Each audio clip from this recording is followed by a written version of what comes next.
Session. We have recovered from the downswing, back up over 1,000, and we can happily begin again. First hand you're seeing, these are 6 max 20 and Ls, which have been nice that they've been around. I'm on the list for 3 10 and Ls and a, look at that, made a straight. I am going to bet it, even though the jack is possible. Why not prevent the showdown? So I'm on the list for a few others. There is a 6 max 10 and L here that I believe I'm going to get on and try to keep these games going. So I think I'm going to go left side, right side. I'm going to put the 6 max on the right over here. I think that's about the right height. And there we go. And we should have quite a few more tables coming up. I did consider playing 50 and L. Last night I was able to pick up about 6.5 buy-ins, well 7.5 actually if you count what I was down. I was down like half a buy-in throughout the day. But figured it out, felt good, and was able to pick up 73 last night that pushed me over the top. So I'm well within my comfort zone to play 50 and L for one table, but you know what? I felt much more like having a nice, relaxing day, maybe putting up a little bit of extra meat on the bankroll first. So this is what I wanted to play, so that's what I'm playing. Ooh. Okay. Check. Guess I should sign in to Twitch. 10's awfully nice. I'm gonna go ahead and bet for value now. 4 in the river's not such a big deal. I'm gonna half pot it. Huh. Good to note that he called that raise. If the 4 doesn't pair, I don't think I make that bet. And we missed this one. King 8. Interesting. A lot of interesting choices of starting hands and defends that I've noticed. People just kind of do it.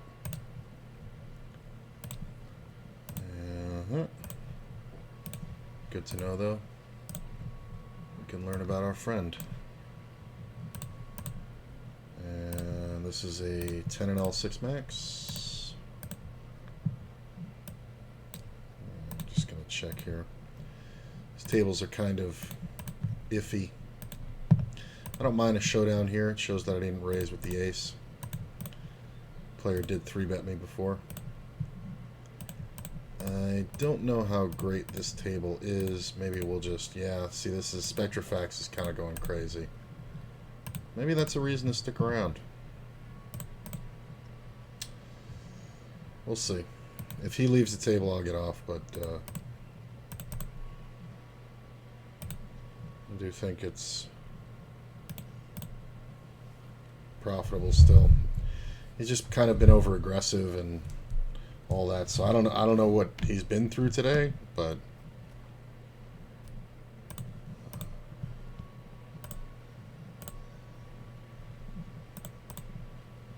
we're gonna see if we can catch him.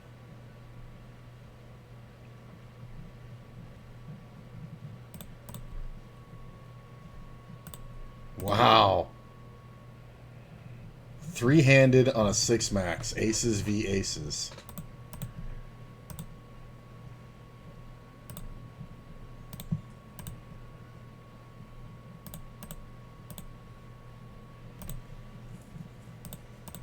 Go ahead and bet. And I'm going to move to the other side.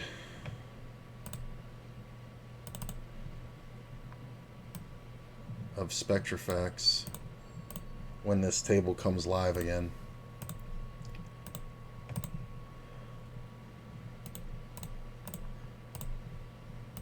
Yeah, let's just get in there now.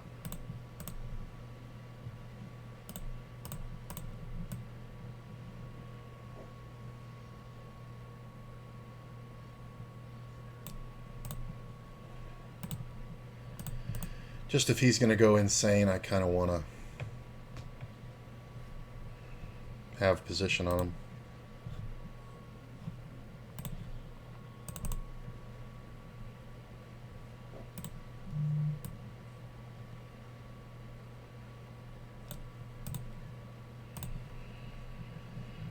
Let's go ahead and 3-bet. Pretty bigly.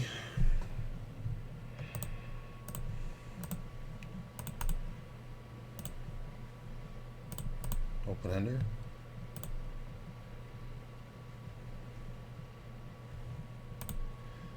It's a pretty good flop.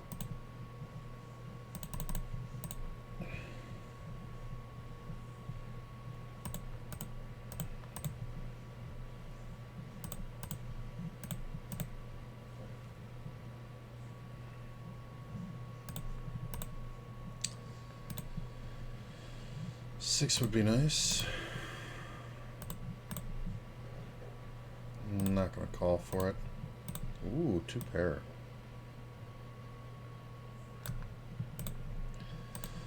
Let's go ahead and raise. Sometimes this is goading, but he has to have king 10 or better. Spectrofact's just calling, kind of annoying. Well, that makes it an easy fold now. You win, bro.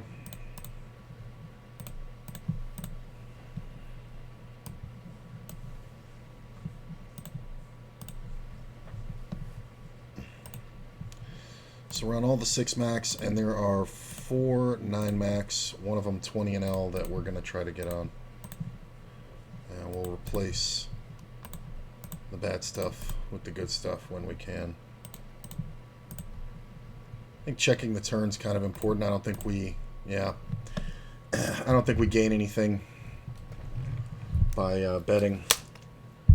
And we want bluffs and we want value, so really no point in betting that one.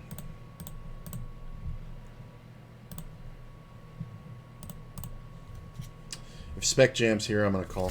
I know I'm going to get called twice behind. So we're not going to fold to him. He's kind of in a mood. Min re-raise from Reno. Interesting. It's pretty good. Let's 3-bet.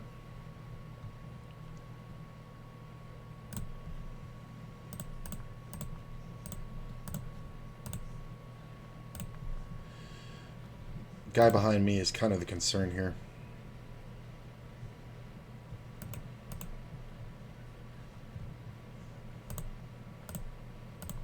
That ace on the river is lovely. Yeah, kings. I knew I'm going to get a showdown, but can't fold that easily. Little bad run here off the bat. The min re-raise is kind of ridiculous.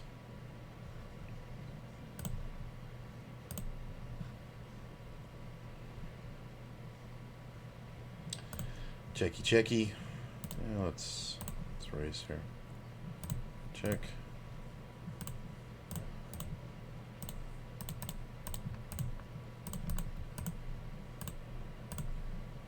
Really?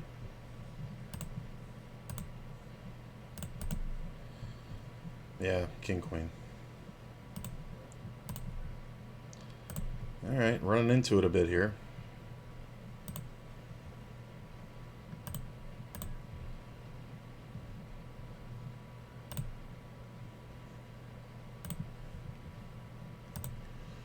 I think if we see a check, we can bet. I think there's a lot of 2 pairs that bet, but other than that, I don't think so. And the backdoor flush draw is in my hand, not his. So, yeah. Bet, check, bet. It's one of the best moves for bluff. Because it doesn't seem ridiculous, and sometimes players just have like second pair, and you can get them over committed if you keep betting. So you kind of just check. That's like one of those ones where if I had 2 pair, I would keep betting in order to get him to keep calling. I'm gonna go ahead and lead the 9. Snap call. Jesus. Like, that was automatic. I don't like the 10 because 6-8 lives.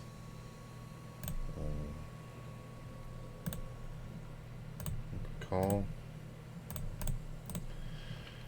Jack 9. 9, 10. Jack 10. 7, 8. A lot of hands that beat me, but a lot of hands that were bluffing that won't bluff now. Yep. The fuck did you have? King 7. You should have called slower. Whoa. Whoa.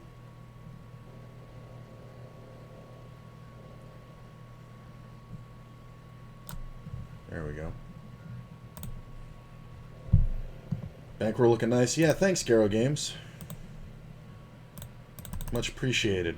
Yeah, I'm not streaming every session. And the late night sessions I tend not to stream because Courtney's sleeping in the bed right next to me. So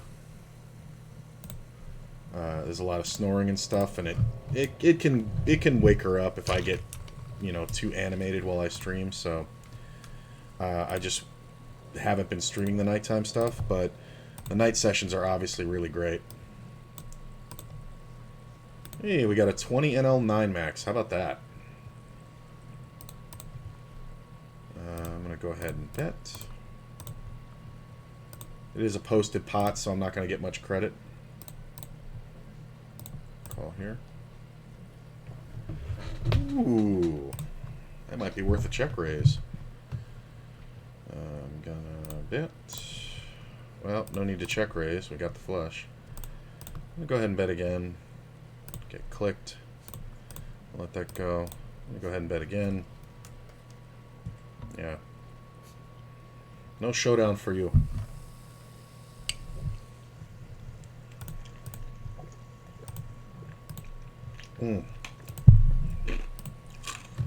Oh.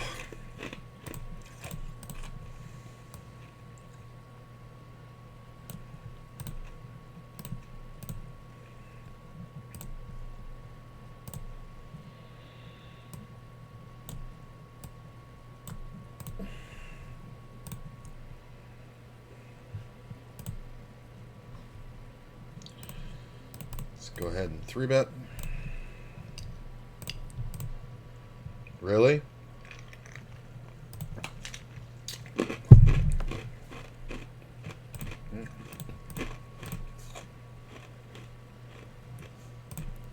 Twice.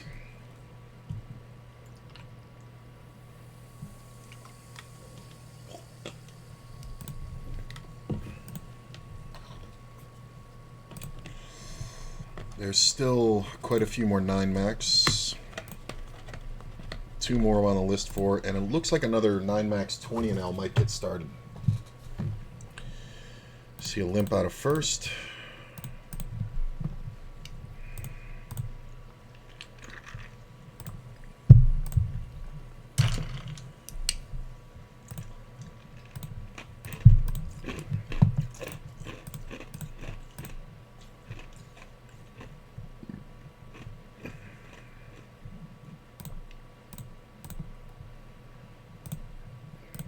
I don't always raise this on the button, but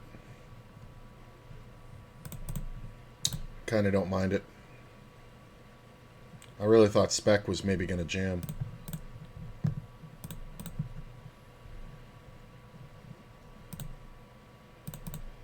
There's really nothing to protect against, so if I had Ace-King, I would just bet small.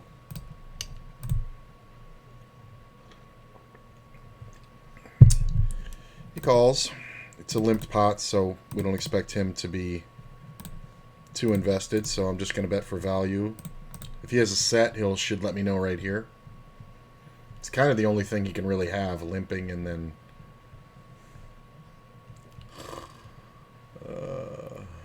Limping a pair of 4s or 6s. That's hilarious. Sometimes this can be a flush draw, but I really don't think it is in this instance. You know, I'm giving him credit for a set. Could have checked the turn for sure. Could have checked the flop for sure. And rep the turn, but I don't think it would have helped me much. Oof, rough stuff. Open ender. 10.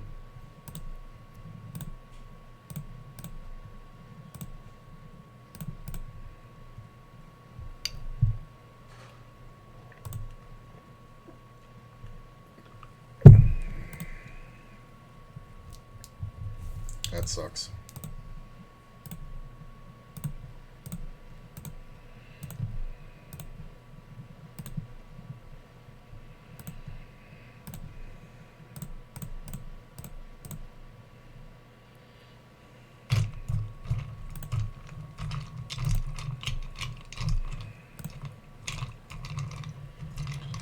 Nothing there. Ooh.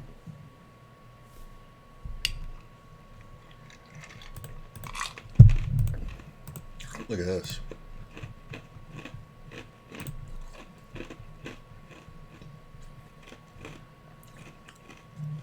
Ace-6. He was going for the straight. He was trying to represent the straight flush bluff with the blockers. That is absolutely hilarious. Can you fucking believe this? Because he had the 6 in his hand, he was trying to represent 9-6. That's amazing. Come on, get in there. Yeah, that's what I want. Make a big raise, and hopefully this guy rejams for his shorter stack. No, he just left. 4's okay.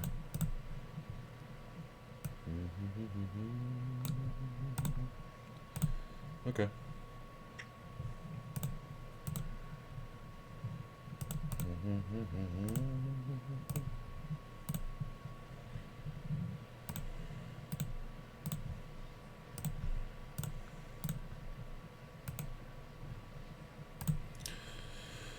We got another 9 max, 10 and L, just off the side.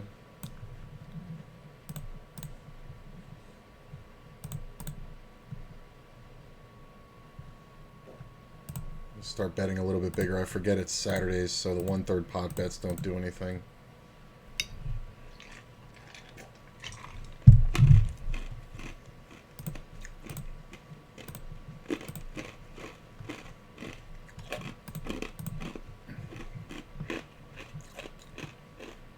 Spec is having a tilty day, man.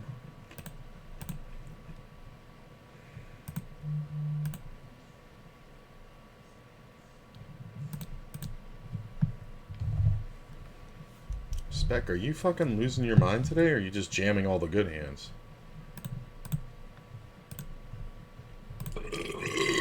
I mean, he's not wrong, but it's not exactly great, right? Because when you get called, your ace-king is not, you know, it's best case scenario a race.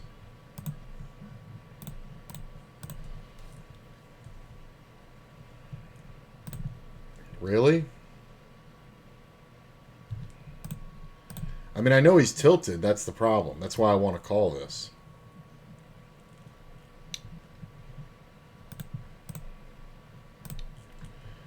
But even if he's just got king, queen of diamonds, right? He's got a lot of equity on me.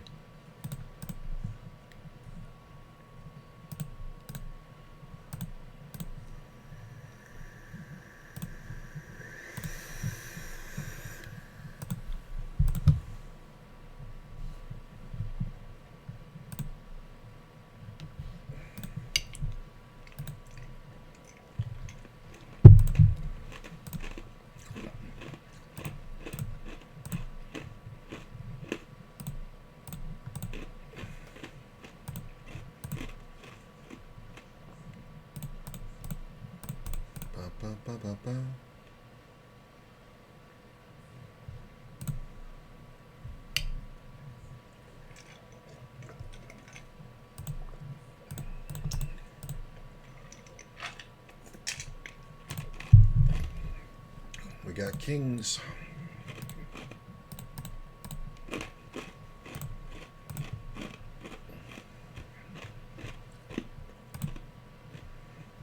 Look at this. Spec is just losing his mind. Very solid player, too. The just call I don't love, but we're not folding kings. Jacks and sevens. Hold!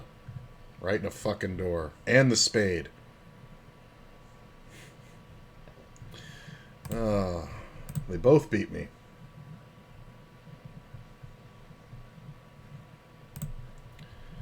That's lovely. I love how the jacks just call instead of protecting their fucking hand. And then I jam over the top and he fucking calls anyway.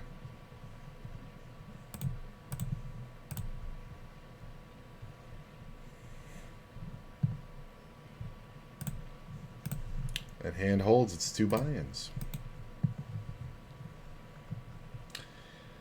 How do you play with money? I always have to play with seeing in the big blinds. Yeah, I prefer that too, but there is a program that you can use to convert on WSOP software to big blinds. But it just takes practice, man. And plus, I was a poker dealer, you know. So, you kind of... It just kind of becomes second nature. You know what I found helps is that instead of looking at it... When I'm looking at it in blinds, I think in blinds. So, like, playing on ACR, I think, you know, I'm going to bet this many blinds or whatever. When playing cash, the same bets, I think about them in terms of percentage of the pot. Because there's a lot more, you know, pot-sized bets. There's a lot more over bets. There's a lot more, you know, I want to bet 30% here or 60% here or, you know, 115% here or whatever. I kind of think about it in those terms. And for that, money's not a problem. It's just like calculating a tip or something, you know? But yeah, no, it could definitely be an obstacle, but, you know, I kind of go way back. I used to have to keep track of Pot Limit Omaha. Alright, well, obviously this is an equity smash. If we get action, we're just going to hopefully get there. But it's just too much. Question is, well, he's jamming, so it's whatever, but yeah. I don't know why he waited for the turn to come off. I mean, the money's going in. Maybe he wanted to see a safe one. But here's the thing. These guys who want to see a safe one, right? If the turn comes off a club, do we think he's folding? Like, he's never folding, right? So you might as well just get it in on the flop, because what if the board pairs? If the, you know, or what if I just decide to check back? Right? Like, your best chance to get my money in is on that flop. Running poorly off the bat here. But whatever. Alright, this table's pretty done, I think. Yeah. This 10 and L is dead. Let's go ahead and raise. It's alright, we got a 9 max 10 and L here I can replace it with.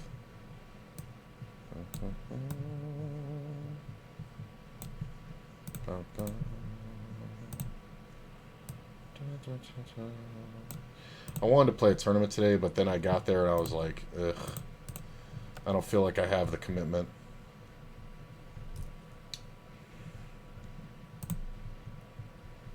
Alright. Not unreasonable. I gotta remember it's Saturday. I can actually limp stuff like this.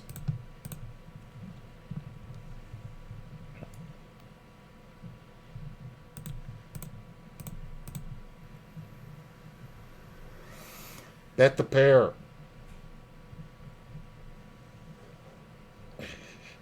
Ace Queen's good. It's Saturday, folks. Yeah, the guy bet the pot, so you know he doesn't have shit. But I'm sitting there thinking if he bets the pair, he's going to be good here. But then the other guy calls him with ace high when he didn't have a pair. Like if he had just bet the flop and then the turn, it would have been fine. Gut shot.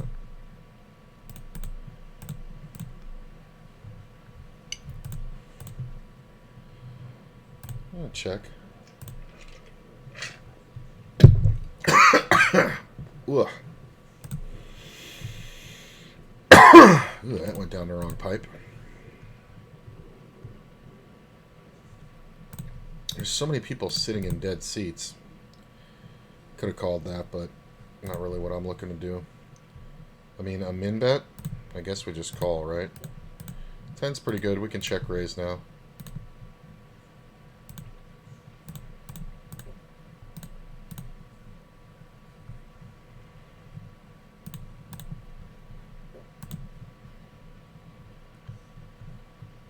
I'm getting 3-bet by the same guy. This guy folds.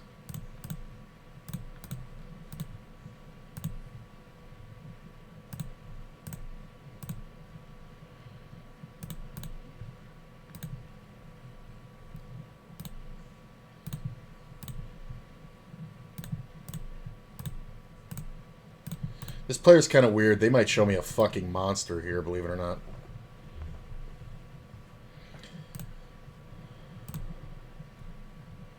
They do weird shit, so I honestly, like, I kind of just go into the river bets, just kind of figure my value and bet it. Like, it's not about what I can beat, it's about what my hand's actual value is versus the deck. So that's kind of where I get my bets from with that player, because they're kind of, like, I mean, we're seeing shit like this. I mean, this is hilarious.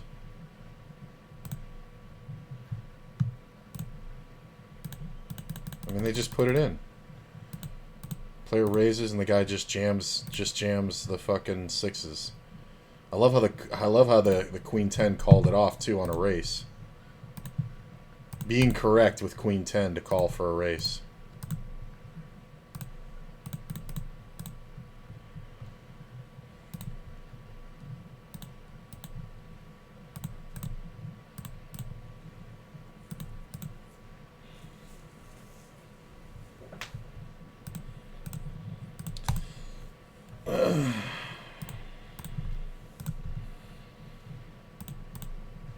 It's kind of a good bluff spot, so yeah. We have to call though. He feels a gut shot. Nope. People are getting pretty wild today.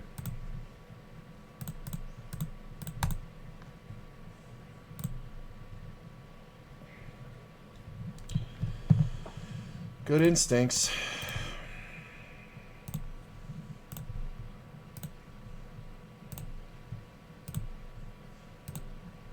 Well, there's another 20 and L9 max. Nice.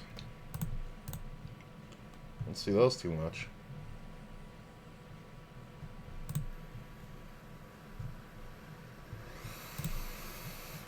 So this player limped out of first and then folded. And now I'm getting led at. I'm going to raise. Probably going to have to fire twice. Nope, just gives it right up, huh? Alright, cool. Aces, baby.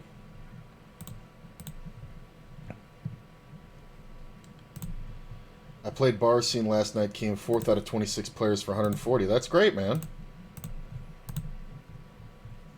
Don't give me that small change shit. That's nice. You paid for your night. You know, you probably had some drinks and fun, and why not? I'm going to go ahead and bet. I mean, I don't think anybody's giving up a 10. If somebody has a deuce, it's just too bad. But I'm supposed to look like I'm bluffing. Player calls. I think we're better off checking back here, because if he has a 10, we'll get action on the river. And if he has a deuce, we protect ourselves. Plus, I still look like I'm full of shit when I go for this river bet. See? So he's going to call me here with 10-9. Or any 10. He might even call ace high, believe it or not. Ace 10. I don't think I get more. I really don't. I think that was the max. Ooh. There's that 20 and L9 max we like. Yeah, so that bet check bet, it works good when you feel like the player has something. And when they're drawing. And that's one where he's just going to have a 10 so often. But if I keep betting, he might be like, oh, does this guy have an overpair? But then we can just go for the big bet on the river, and it just looks like garbage. And he honestly, he's not supposed to fold. So I might get rid of this 10 and L6 max. I'm not really feeling it, but it's not the worst. King's bad over here. All in spec. Yeah.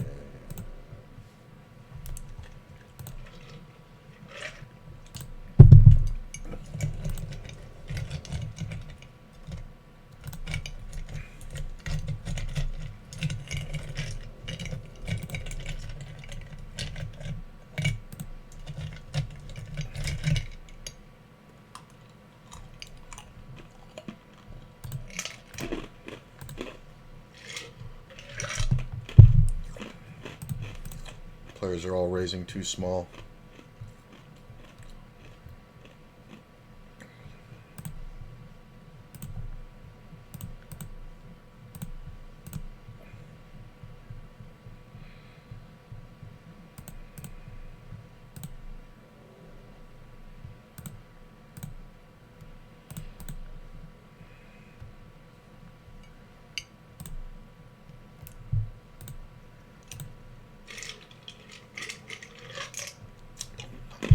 I wish these fucking people would get out of the seats.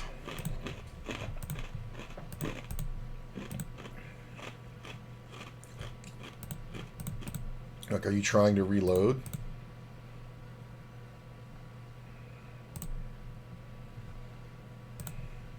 Like, you just staying in this fucking seat to be a dick. It's okay. Check, check, check.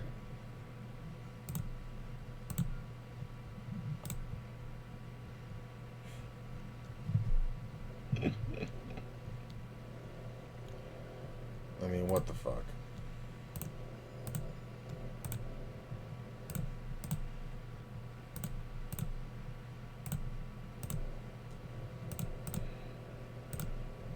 Yeah, why are so many people fucking sitting out over here? This is annoying. Oh, Choo-Choo's are really snoring.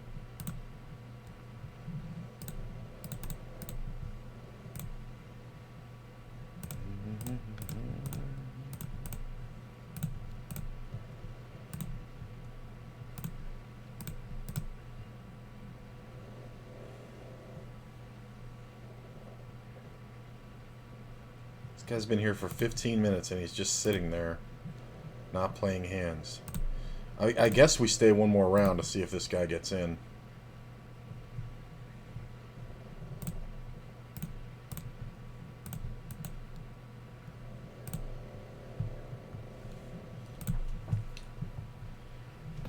Ow! Ooh, my knee just cracked so hard.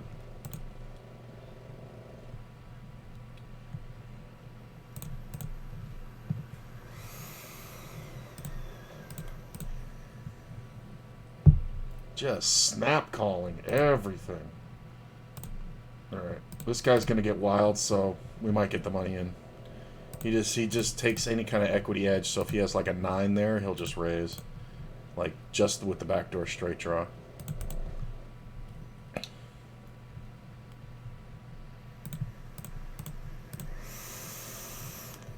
Can have ace-5 as easily as I can have ace-deuce. That's a nice card. Ace-high will call. Pairs will call. King-queen won't call. No. Yeah, this table's fucking dead. Alright, so we're out of here.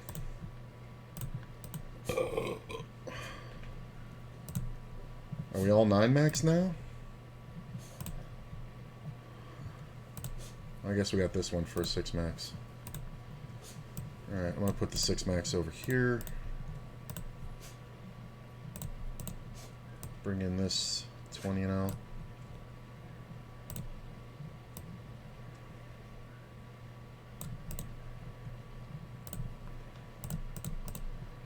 $20 and L is a weird limit on WSOP. You see a lot more passive play pre-flop. It's kind of weird. You see guys playing more correctly at 10 and L than you do at 20 and L.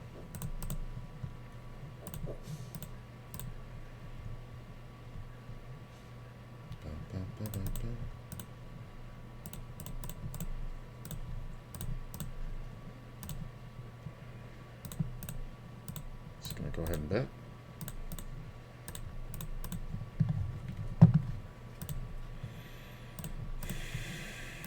Gut shot, double gut shot, I guess.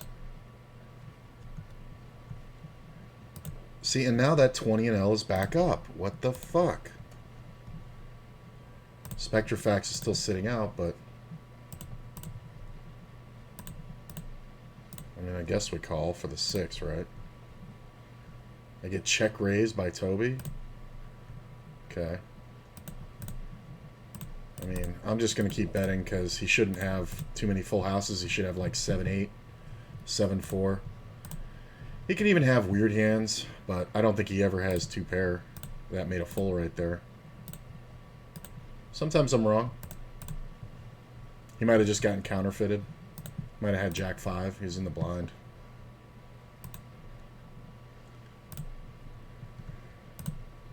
He check raised me and then just check folded to the bet. It's like I don't know what that's supposed to be. All right, I'm gonna move this 5-10 over here. Bring the 6 max 20 and L in over here. I just like the 20 and Ls. I mean I like the 6 max over here in the bottom right. Just kind of where I like it. But oh, I guess all these are 6 max. God damn it! Now this fucking table's dead. It's so annoying.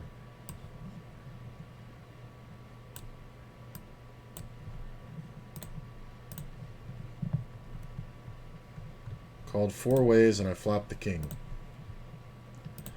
I guess we just check, right? And try to help somebody goes crazy.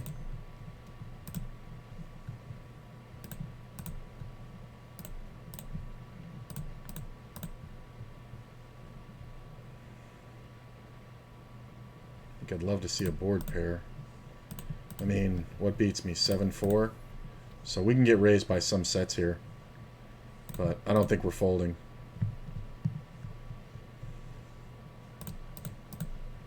There are some 2-pair combos too. Just thinking about it. It's kind of rough if you have like King Jack or 5-6. Speaking of 5-6, let's go ahead and bet here. Yeah, he didn't have that much though. Maybe I should have checked him on the river and let him bluff. Wow. Okay. Ooh, I thought it said 3 of a kind for a second there. Check. 9 on the river is kind of meh, because he can definitely have a 9 and call the turn and check raise river. But I don't think we're not gonna, you know, not bet trips. Look at this. Ace Jack just went fucking apeshit and the queen's jamming in. That's hilarious. Jesus. Wow. Like, no consideration whatsoever. This is some fishy shit. I love it. Saturdays. I love it. He went nuts with Ace Jack. Right? I raised. He 3-bet to 270. Queen's cold called. Button cold called. 3 diamond flop. He bets full pot. Queen's jams over the top, and the guy's literally doesn't even. Nobody has a diamond. That's hilarious. That's really funny. Does that look okay? Can you guys see enough of the tables? I think that looks alright. Let me check. Yeah, it's okay. These are actually a little higher than I like them. Something like that.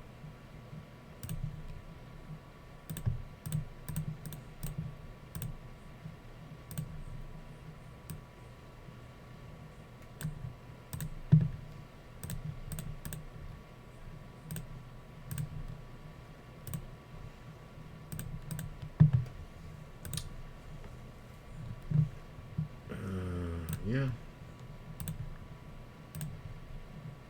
I mean, this guy might just jam, and I might have to. I'm gonna call him with the suited ace. That's fine. Hold. Huh. He had every out in the deck. Oh, this table's small. That's why it's doing that. Don't love the ace in the turn. We're gonna check back.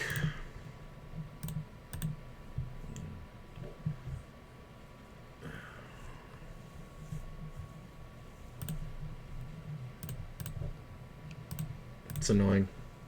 If I had bet through the turn, I would have felt better about the decision to fold on the river. But he could just have fucking ace king, and he was the original raiser, and then he check called.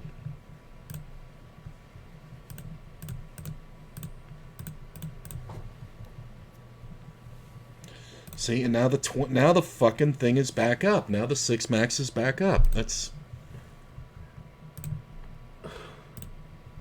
like I keep losing the seat because the table dies and then they refill. I don't understand. Are these people like losing connection or something? I don't understand. That's really annoying.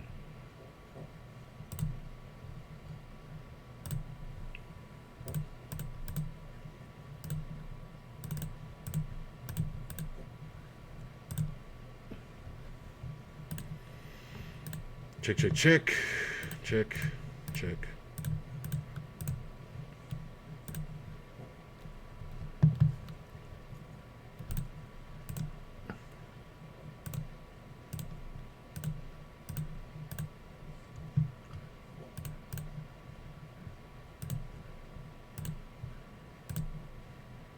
Ace Jack. What is with these motherfuckers? And he gets there. I love it. So now there's another 20 in L. 6 max. I'm going to get on it. Hopefully the motherfucker stays up. Look at this. I raised and this guy's leading into me. I call.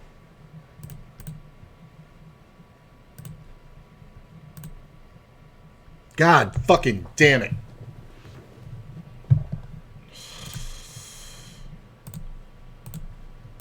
Running deuces to fucking fill. I'm glad I played it fucking trappy, otherwise I would have gotten stacked. There's no way he never has an ace, or he doesn't have an ace there. Alright, I'm going to move this one off, bring the 6 max back in.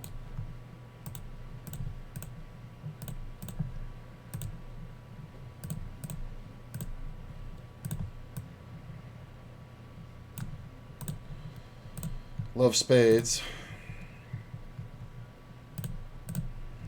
Feel better about it if he bets than if I have to call. 7's kind of good.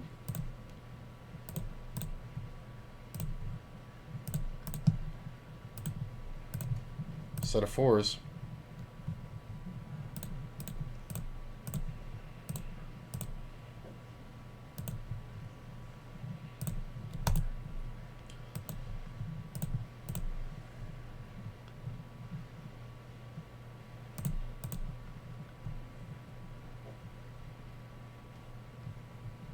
Thinking about it. Yeah. Big old bet on the Riv. Ace Jack. Sucker. Sucker, sucker, sucker. Literally just got to this table.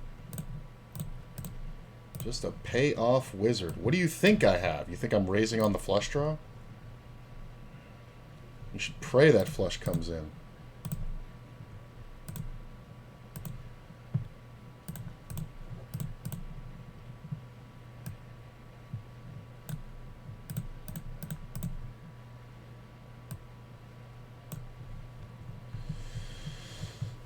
A nice big one.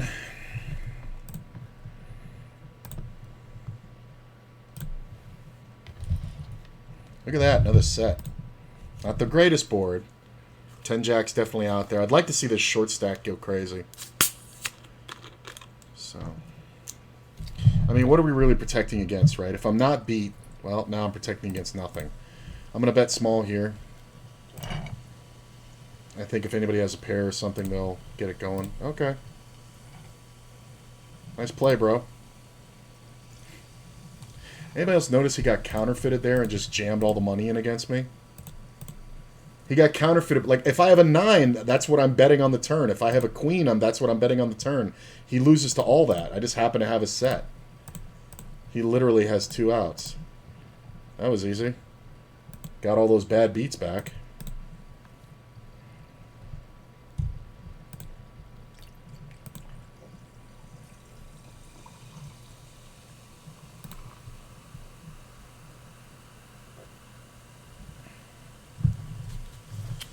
I have a message I have to read.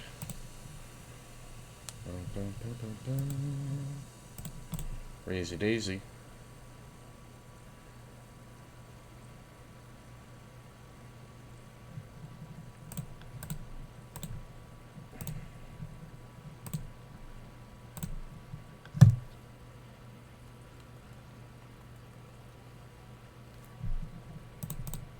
Ooh, 2 pair. Let's bet it.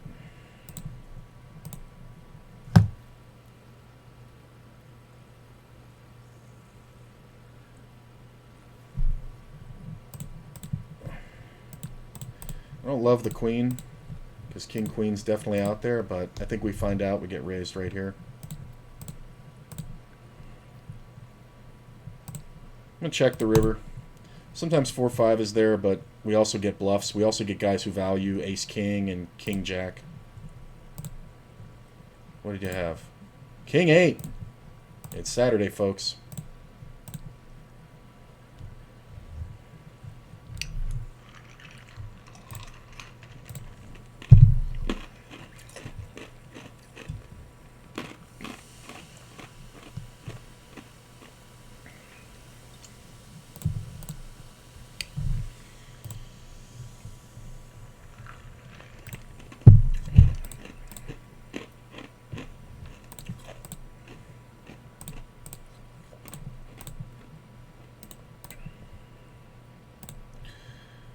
Wow. I'm just going to call spec. I want to see the flop first. Ooh, that's an iffy flop. I'm going to bet it small. I get min raised by top fish. Check. God, I wish I had the king of diamonds. Way to go, bro. He was min raising on the draw. I know I'm not going to push him off of it, so it's whatever.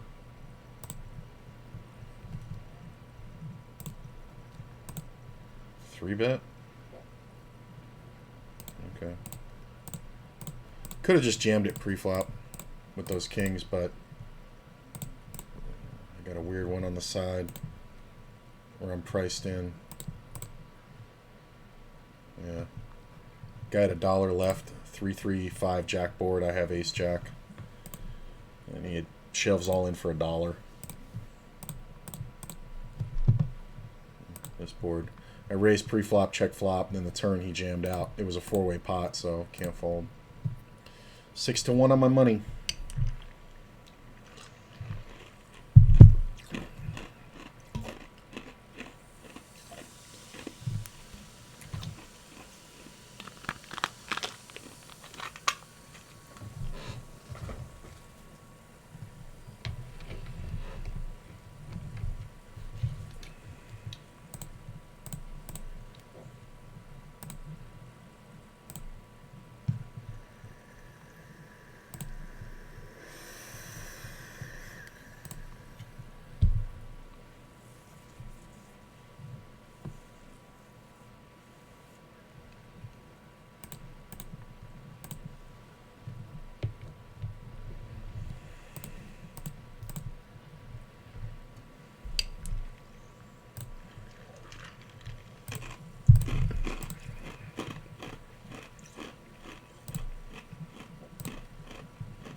Snap called. 5 of clubs. Come on.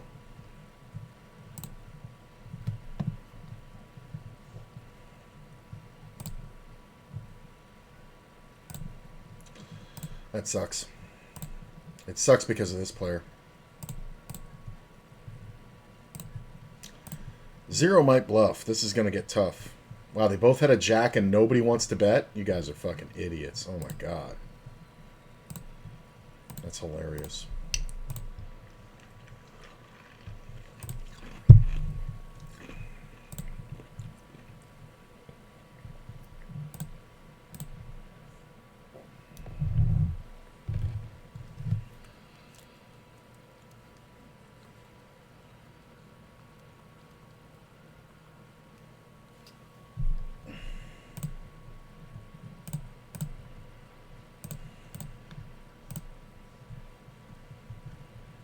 Limp raise in first.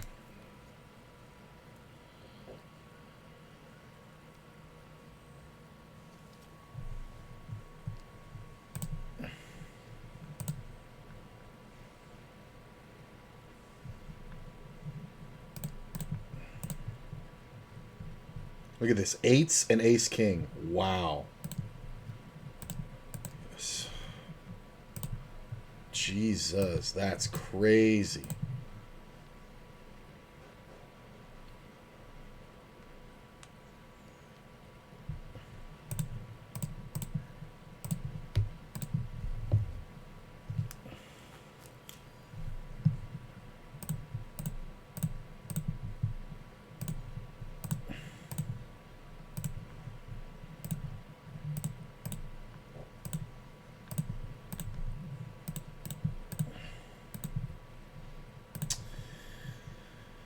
Huh.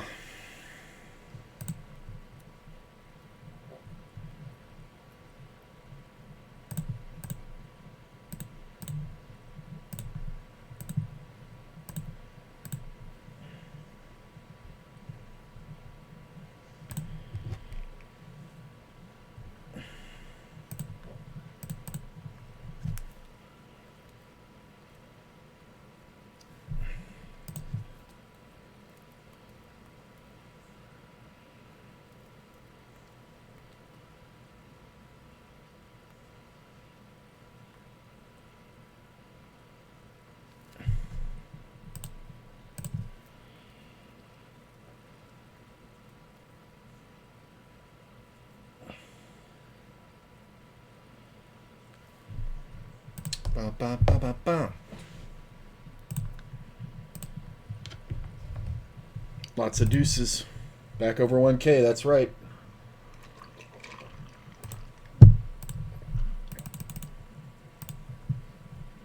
I guess we just bet.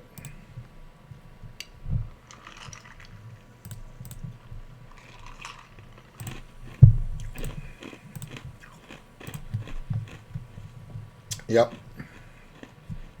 It's crazy, too. I went back and looked.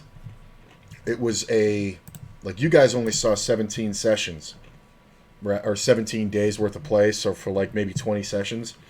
But that downswing was for like 32 days. And it was little bits here and there and tournaments entries and just nothing cashing, nothing working. And I was down 37, almost 38 buy-ins. In the last 5 days, I got it all back. It's like I just had to keep going and just play through.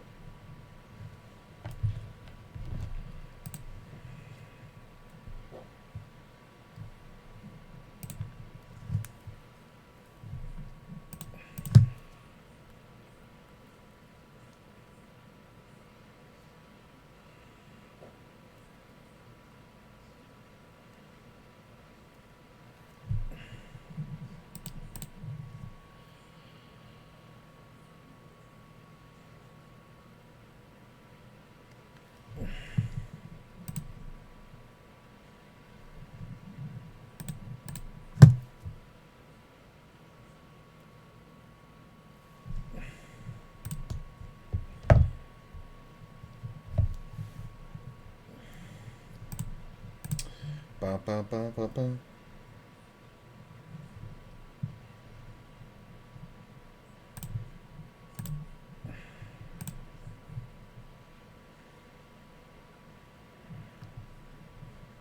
Oof. Spec is really fucking tilty today. We'll get him.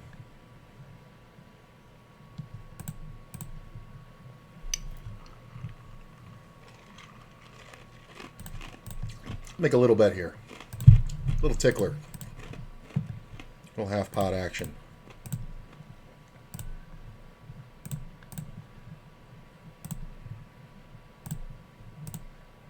Seven's nice.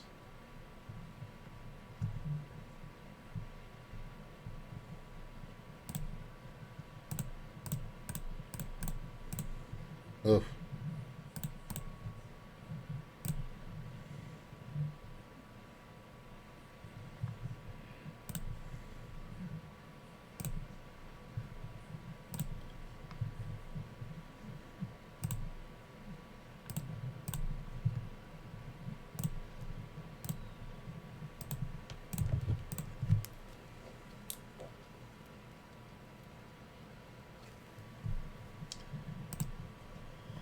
Ba, ba, ba, ba, ba, ba, ba.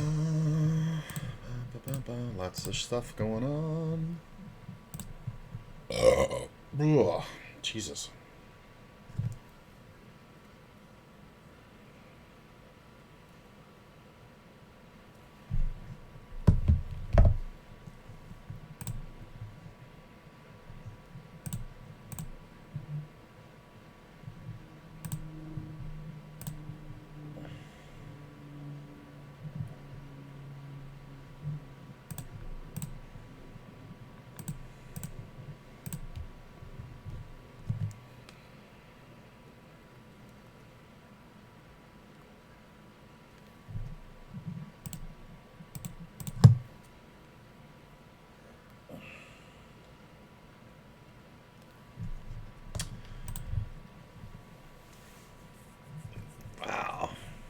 Look at this. Jammed on by spec. I'm taking this one, I think. I think I have to.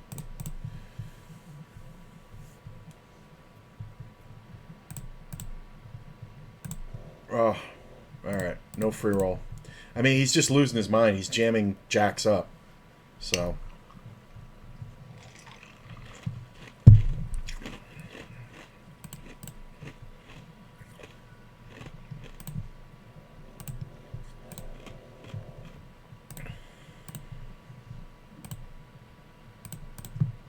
That's pretty fucking good.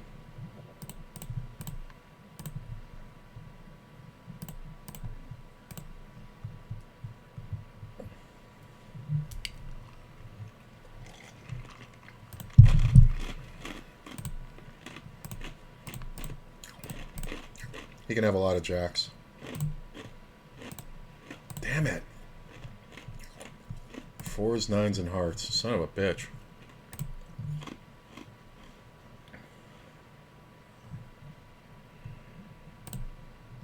Yeah. Oh, he had the ace and the jack.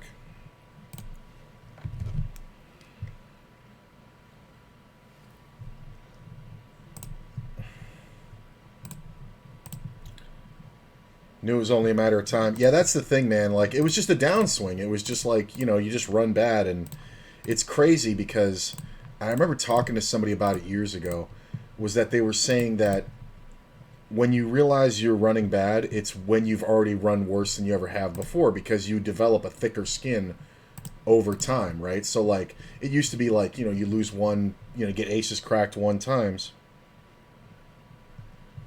It used to break your brain. Then, you know, you play a few thousand more hands and it doesn't matter anymore. And then it happens again and again, and you're like, ah, shit, I'm running bad.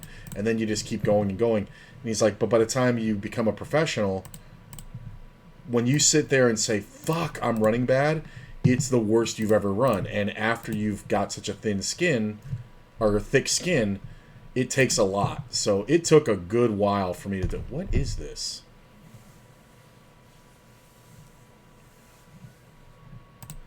Yeah, that made no fucking sense whatsoever. Thanks, bro.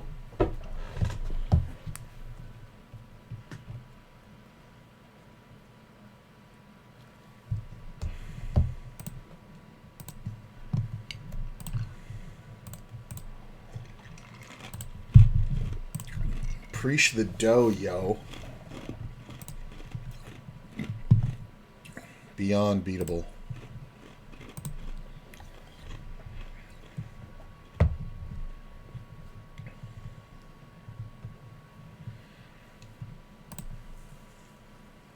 Oh, I really thought I was going to get the draw.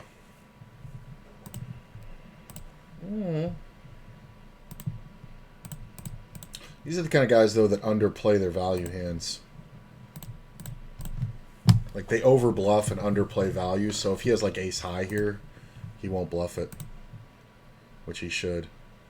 10 jack? Nah. It's a good check down, especially after I just called him and stuck him.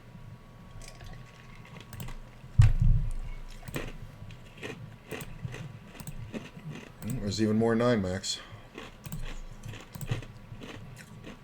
I mean, I guess we get off this table, right?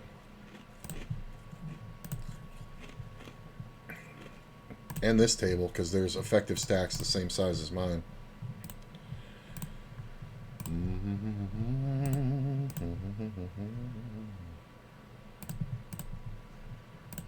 I mean, I'll call with a 4 for a tenth of the pot.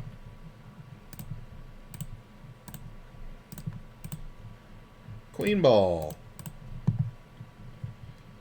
It's a bigger bet than is needed.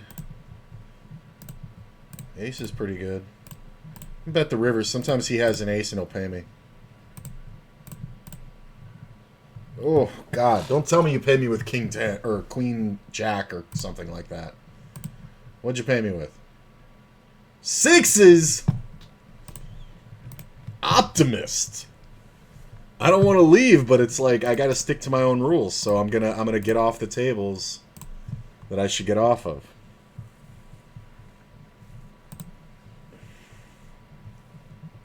And We have another 10 and L here. You know, those rules protect me because, you know, playing, and plus those are the bigger tables, so like, you know, we're playing 20 and L on those. You know, losing a 20 and L buy-in is 2 buy-ins for the average that I'm playing now. But if I was on a table and ended up getting it in with another doubled up stack, losing, you know, 4 buy-ins is not something I want to do. So we're using the double and ditch. You know, we gotta just trust that we're gonna get enough opportunities to get back on the table.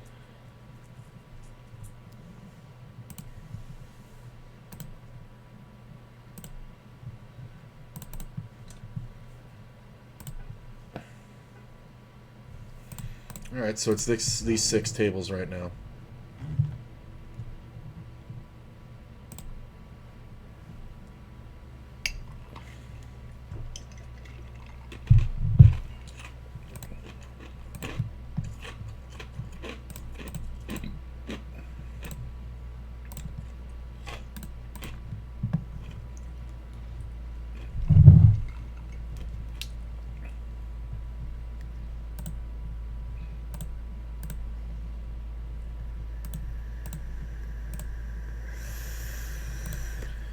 Yeah, think about it. I think I was like 2.5 or 3 weeks in before running bad really started to take a toll on me. Just because it was so ridiculous. Like, and those little, I knew I was running bad when those little thoughts started to creep into my head of, is it actually rigged? I'm like, what am I, a fucking loser? Why am I thinking that way? You know, it's like that's when I knew I was like, yeah, I'm running bad. So I just got to work on my attitude. I got to work on my mental game. And play when I really feel like playing. And if I get tilty, just get the fuck off there. That 8's awesome, because now when the 7 comes, we fucking don't chop anymore. If he has a 7. Damn. I don't like the bluff here. I don't know why. I just don't. Yeah, I don't like it. I think he's going to have like 6-7 or something too much, then not be able to fold. I think we can take off a card here. Oh, get rivered right there. 6 is nice. Might go for the check raise here if I get the chance. Depending on what he bets. Ah! Yeah, he's just so weak, right? We have to check.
So what do we got? So at about 3 o'clock we can start getting on those tables again. There's another 10 and L that's getting down there.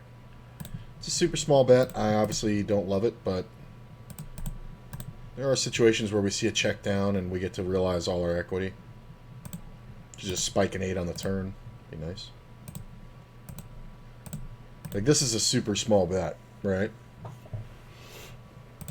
I mean, it means there's a lot of draws out there, and he's trying to get to the river, so if he checks back... if he checks back here, I got to imagine he's on the flush draw. So we might actually be able to find a river call here of something. Did he have a king? Yeah, he had a king. That makes sense.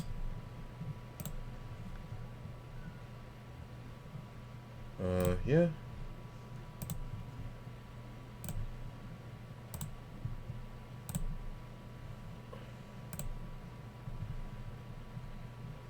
Nope.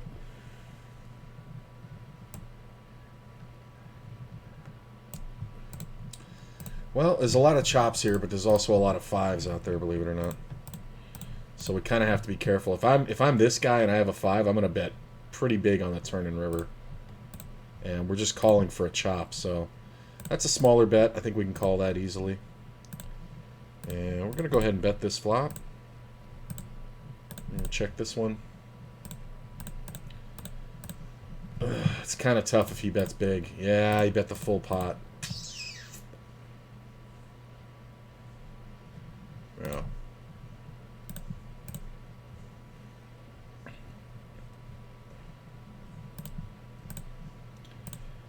I'm going to go ahead and bet.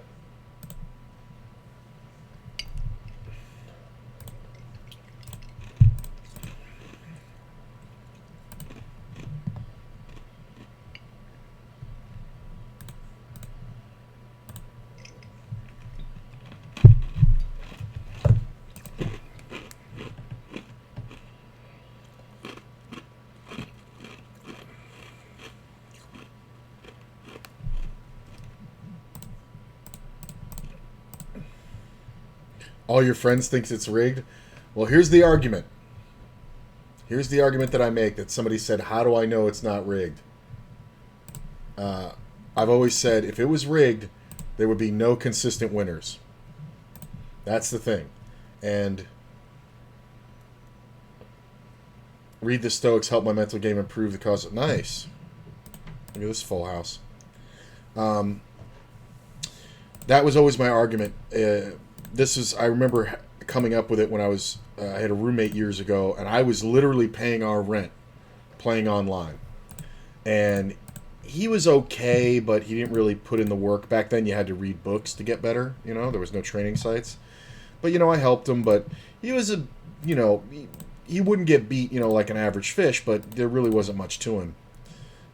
So he was, an above average player, but, not a winning player, Not losing much, but not a winning player. And one day he comes to me and he tells me a bunch of hands that happened and all this kind of stuff.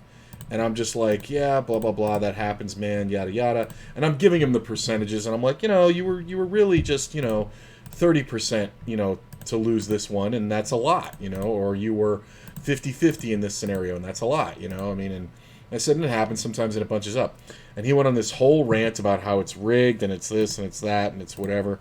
And I was like, dude, I've been paying the rent, your rent, because, we were just kind of a team.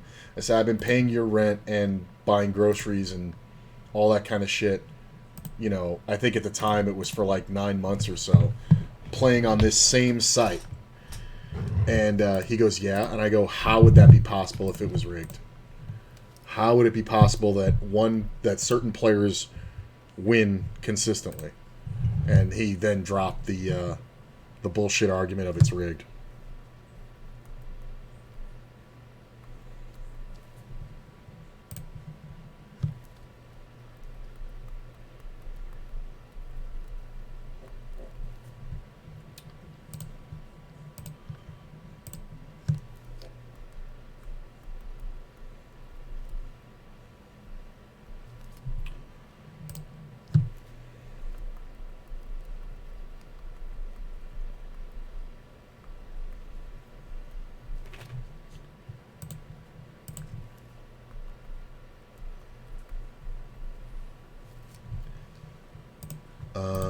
Yeah, this other table over here died. I guess we fold, or I guess we get off that one, and I guess we can get on the waiting list for those 20 and Ls because it's probably going to take a while to get on those.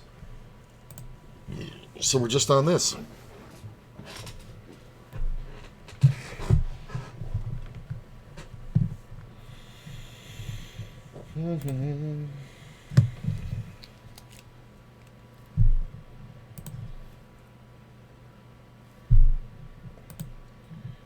I don't mind leading. It was a small open up front.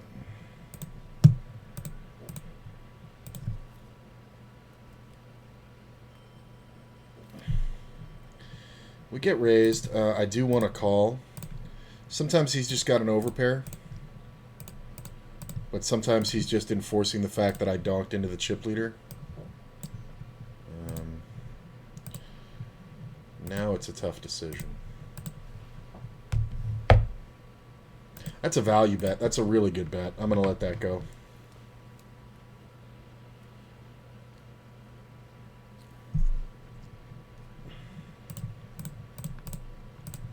Ooh.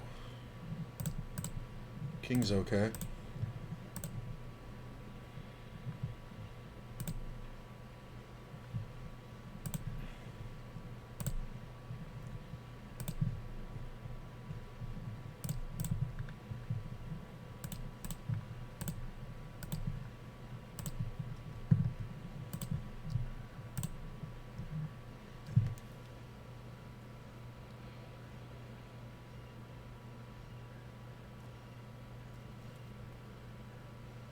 Sorry, I'm responding to a text message.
Oh. So Spectrofact leads. He is going to lead some 2 pairs. This cold call is kind of stupid. If Spectrofax re-raises, I'm really going to have to make a decision. That queen's not great. This player raises huge. I'm just going to go. They're going to have me beat 50-50 here, I think. Check this one. I am sucked out on quite often here. This is hilarious. Aces? The fuck took you so long? Good! Good. You played them wrong every step of the way. Fucking moron. This is what I'm talking about with this fucking player. They play everything so stupidly. Like, look at this. I raised. There's a call. No 3-bet on the button. I've seen this player do this so much. And then I just bet big because there's 4 fucking players. Fucking makes the huge raise. So if I have nothing, I just fold here, right? So I have to have kings. You deserve this loss. You deserve that loss. That's the player who min-bets all the time. We saw them last week doing that a lot. You absolutely deserve that loss.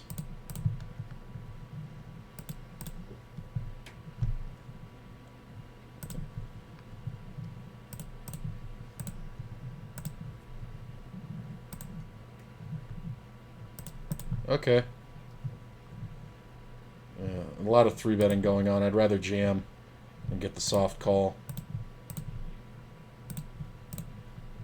It's a pretty good flop.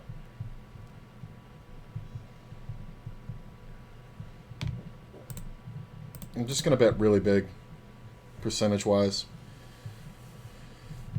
If somebody has a 7, that's fine. If they have pocket 5s, that's fine, but it's very rare. But any pair is going to continue. The just call is kind of weird. This player is in the blind. I do have the ace of spades. There are a lot of draws they can have. I'm going to keep drawing for value. Yeah. Min raise in the big blind from a short stack. Love it. Love everything about it. Got shot. Backdoor spade. I mean, he's so short. Like, there's just not, it's not worth it.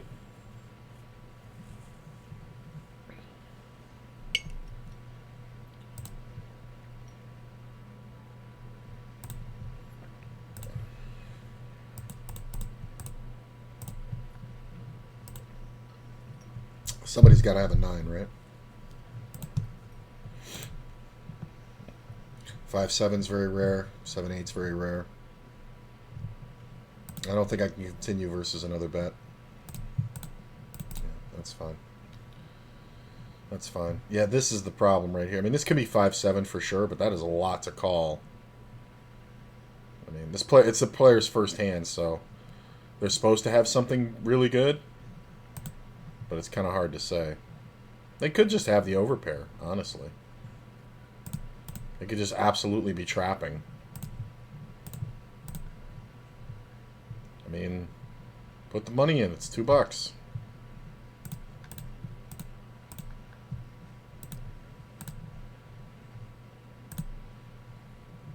I'm going to check and allow this player to bluff. I also protect myself when they have ace-jack or ace-king. If all goes well in the next few days, I'm taking another shot at 50-L. Nice. I mean, obviously we call. Great bluff, bro. So that player won. Did he bet the river and win? He bet the river and the guy folded the last $2. That's hilarious. Like,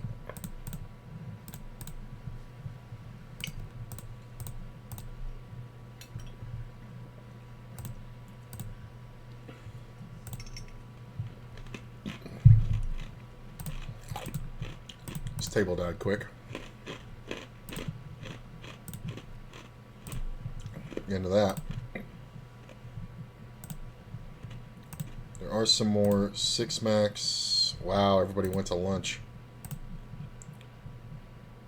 Alright, there's some more 6-max 10-L and 20-L.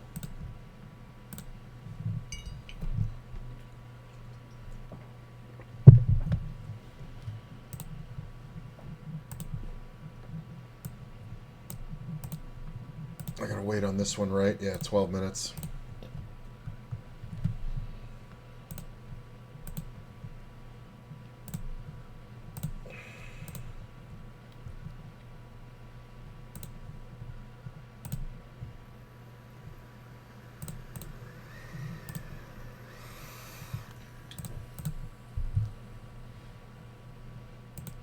The player's supposed to have nothing when they bet that big, and then it looks like a value bet now.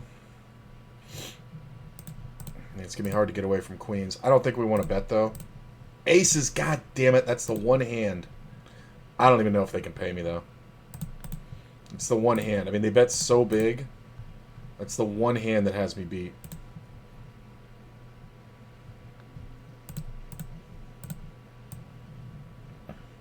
You can also frame that differently in your mind there, DeBoss. Like, instead of saying, oh, I'm going to take another shot at 50-L, you can just sit there and say, when my bankroll's this big, I play 50-L until it gets to this point. It's the same thing, but changing the way the way you say it in your brain can change and take the pressure off. You know what I'm saying? Because it is a big jump. So, and even though you consciously know it, you can still trick your brain.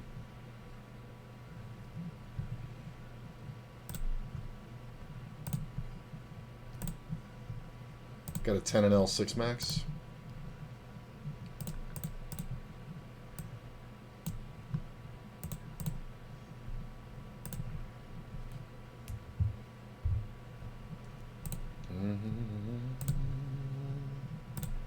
Checky.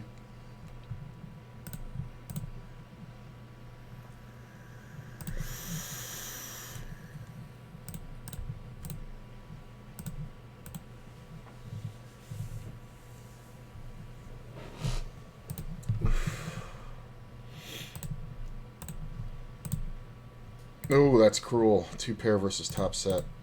Top 2 versus top set, no less. Oh.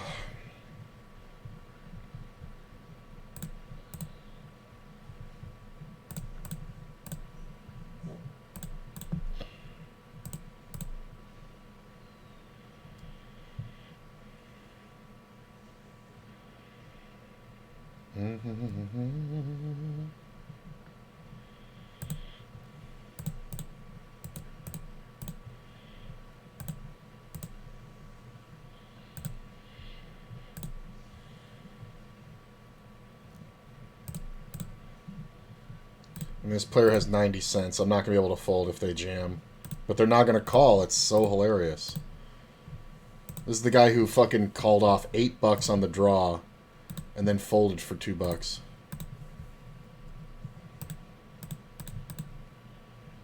I guess we get off this table because there's others. So we got like 10 minutes before we can get back on those other 20 Ls. Check.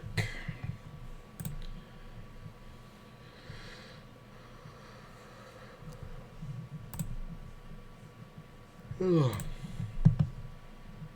Oh, there's one. Yoink.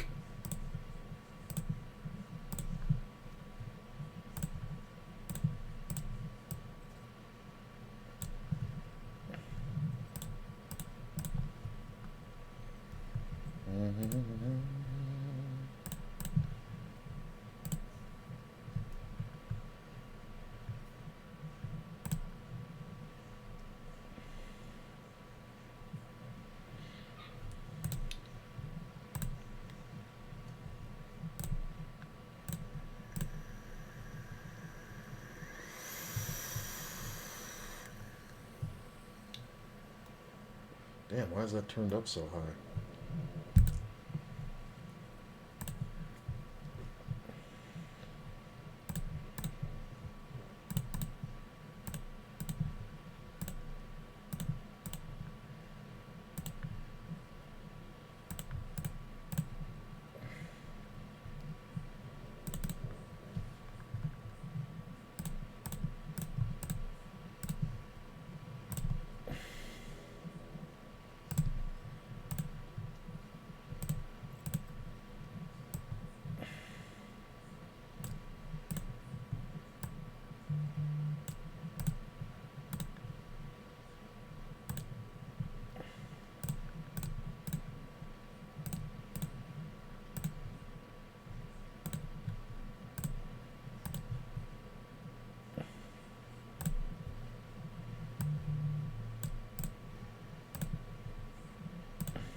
Sure.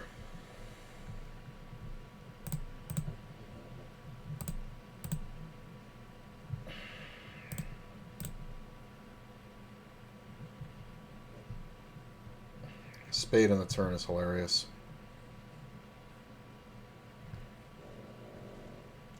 I guarantee you he has trash, but it beats me. Well, I'm up over 100 from the last time I took a shot, but I wasn't ready mentally for the swings. Yeah, that's the thing. And you're allowed to, like people get into this thing where they're like, I'm a 50 NL player, I'm a 100 NL player, I'm a 10 NL player, whatever it is. People just kind of get into this mindset. It doesn't matter. Like, it really doesn't matter. Like, I've literally, when I was playing live, it was a great example, is that I would sit there and I would be expecting to go in and play 2-5 or 5-10, and then for some reason getting there, I just didn't feel like sitting in those games. Like, I was looking at the games, and they weren't hard, but I was like, I'm not into this, or whatever it was, and I was just like, you know what, fuck that, and I went over and played 1-2, and made good money, and it's just like, okay, so that's where we're at, you know what I'm saying, like. And I think there's something to be said for that. So, like, if you're feeling that the swing is getting to you and you're not into it and all like that, like, don't bother, man. Look at that fucking ace on the turn. Ugh. At the very least, that kills my action. Jesus.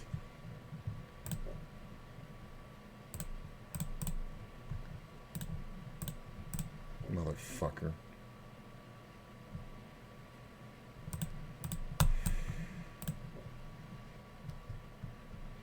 Under the gun. Makes the ace on the turn. I mean...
Three bet by the big stack. That's what we want.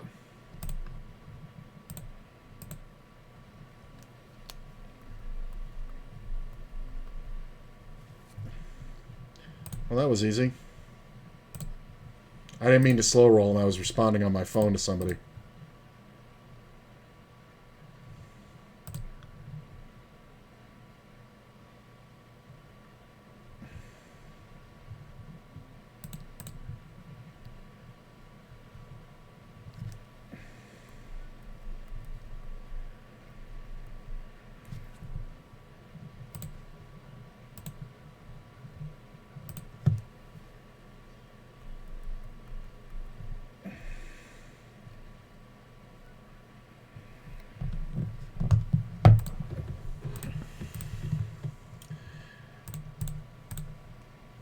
Look at this. He just lost his mind. Oh, hit it.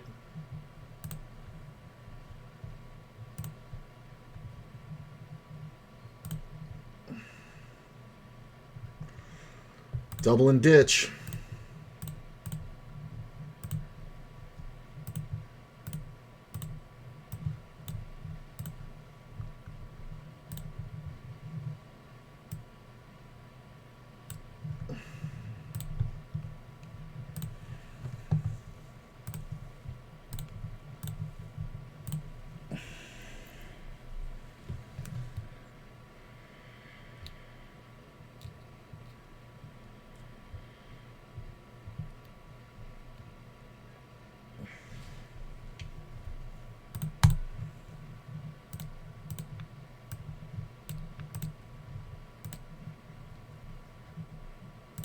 I gotta wait one more minute.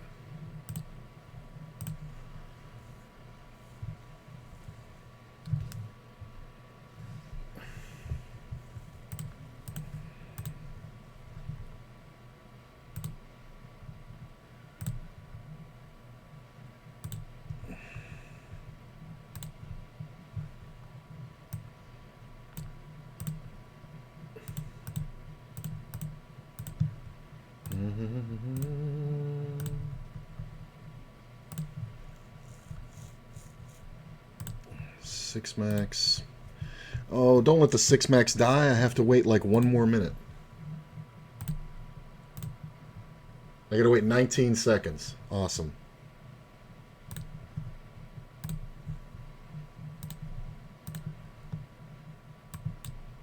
Ugh. I gotta wait 22 minutes on that one.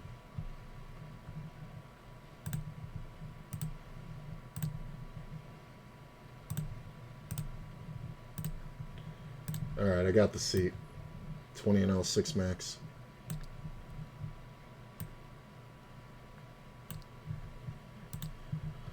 I know I jumped from 2 and L to 10 and L too soon, so I don't want to make the same mistake again. Yeah, but in all honesty, That I don't think is such a big jump, because from 2 and L to 5 and L to 10 and L, it's not a big skill gap. It's really not. Now you get into 20 and L, then yeah, there's a difference there. People start to really give more of a shit about the money. This is a good gut shot to call. 50 and L is the first like significant skill gap I think that you'll see. Yeah. 2 pair, backdoor flush. My man is loose.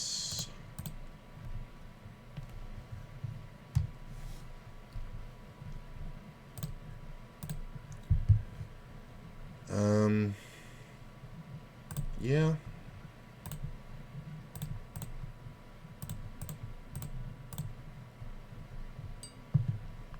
And I'm hungry again. Just ate.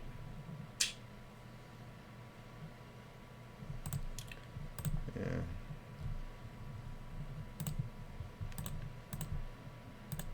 I kind of want to see how this bet down goes when the river comes off clean. Because I don't have to have the best hand. He can absolutely have a jack. He can have a lot of shit, but I'm expecting the biggest bet on the river. Nope, he was just blocking. Alright. Yeah. Oh, God, he actually had showdown. Wow.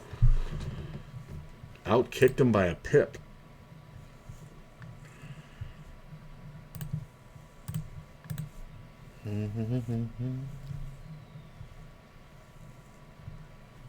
I got all my money back from those beats.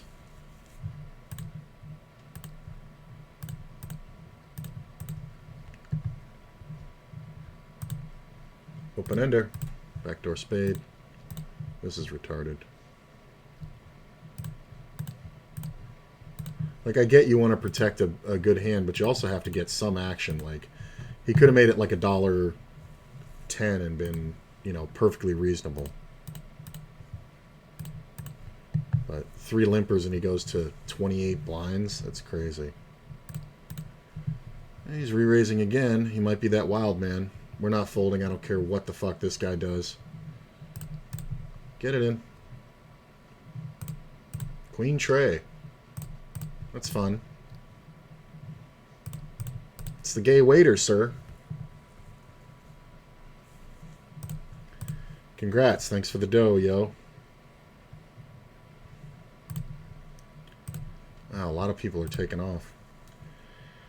Yeah, I want a 25K sample of 5 and L before I jump. Currently at 7,500 hands with a 5.58 big blind per 100, so I can do better, but okay overall.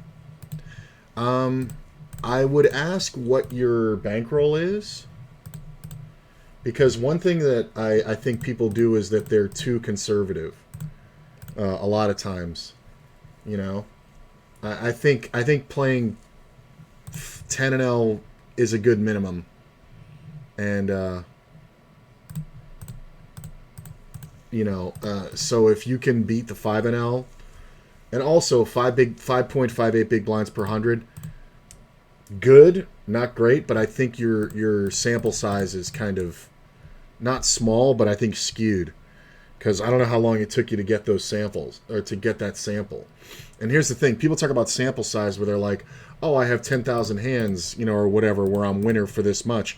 And it's like, yeah, that's great. But if you played those 10,000 hands in a week's time, you may have been running good for a week. You know what I'm saying? Like, and that's very possible. So I think it's more so achievement over time and hands that kind of matters. And I don't know what the magic number is. But you're talking about 7,500 hands. Well, I guess I can do the math here. If you're playing 5 and L, what is that? It's a nickel big blind.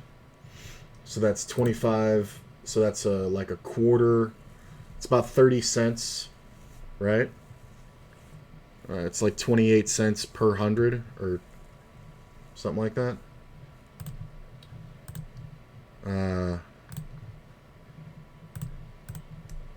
And you've got 7,000 hands, so 75 times 28 cents, you're talking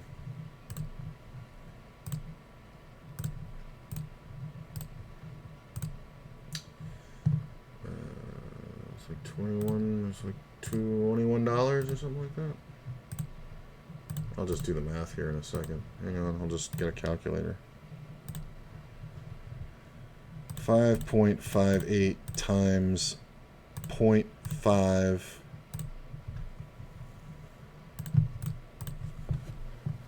So that's what, 2.79 nickels. Oh, it's $2.79. No, it's not. Hang on. So if you're at 5.58 big blinds, and the blind is 5 cents, so we go, this is how many cents. So it's about, yeah, I was right. It's about 28 cents per 100 times 7,500. It's that many cents divided by 100. So like 20 bucks. It's pretty good. I always count it as buy-ins though. Or did I do the math wrong? Is that 200 bucks? I did the math wrong, I think.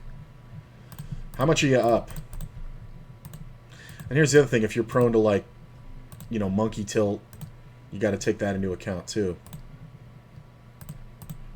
But if you're sitting there with a $500 bankroll, I think you're wasting your time at 5NL. I think you should. I'm not saying you should just automatically shift to 10NL, but I think if you have $300, I think that's super comfortable to move up to top fish. You are very aggressive, sir.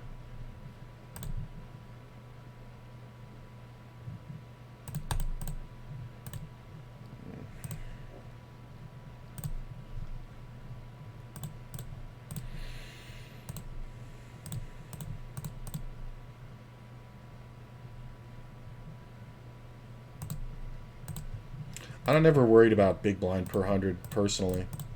I worry about buy-ins. How many buy-ins can I win per hour?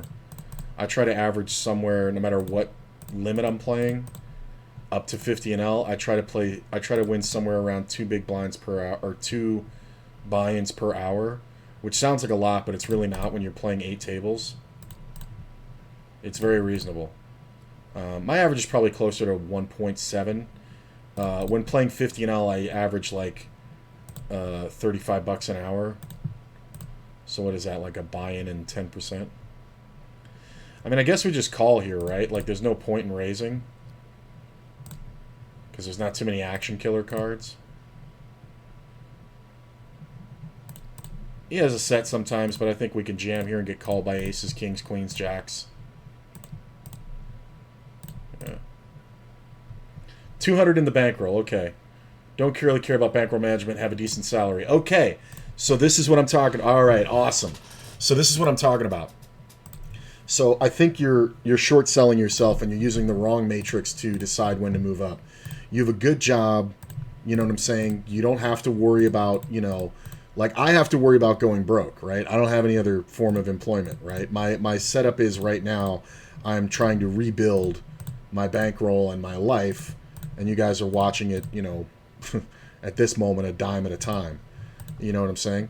You don't have that restriction. You have a job. You can put money into the bankroll. You can do whatever you want. So if I were you, well, you don't want to skip micro stakes. Oh, 400 hands per hour. Okay. All right, cool. 18 hours at 400 hands per hour. Okay, good. So that's okay. We'll get back to that. Hang on. We'll get back to that. So you have 200 in the bankroll. I would seriously, you're playing, I don't know, how many tables are you playing? 18 hours at 400 hands per hour. So you're talking about, what is that, like 6 tables? So if you're 6 tabling, right, that sounds about right, right? Yeah, like you get about 60 to 80 hands on a 9 max. If you're playing 6 max, that's only 4 tables at once. But if you're playing 9 max, then you could just sit there and say, okay, I'm going to play 4 5NLs, and I'm going to throw in 2 10NLs. And the idea of that is you want to play them both the same. For 2 reasons. 1, you don't want to fuck with a winning method just because you went up in stake. And 2, it's going to be the easiest way to learn the differences between the stakes, which will allow you to compensate, learn, and move up quicker. Because if you're making mistakes, or if things are working at 5-L that don't work at 10-L, and you figure out what they are and you make the correction, you can then play 10-L fully. And this goes up the line, 20-L, 50-L, 100-L. It goes all the way up the line. So I always think it's great when you're playing a new limit to really look at the hands that worked and the hands that didn't work. Like the hands where you were like, how did that bluff get through? And it got through. You got to go, wait a minute. These guys look at these things differently. They have more knowledge, and I can fuck with that.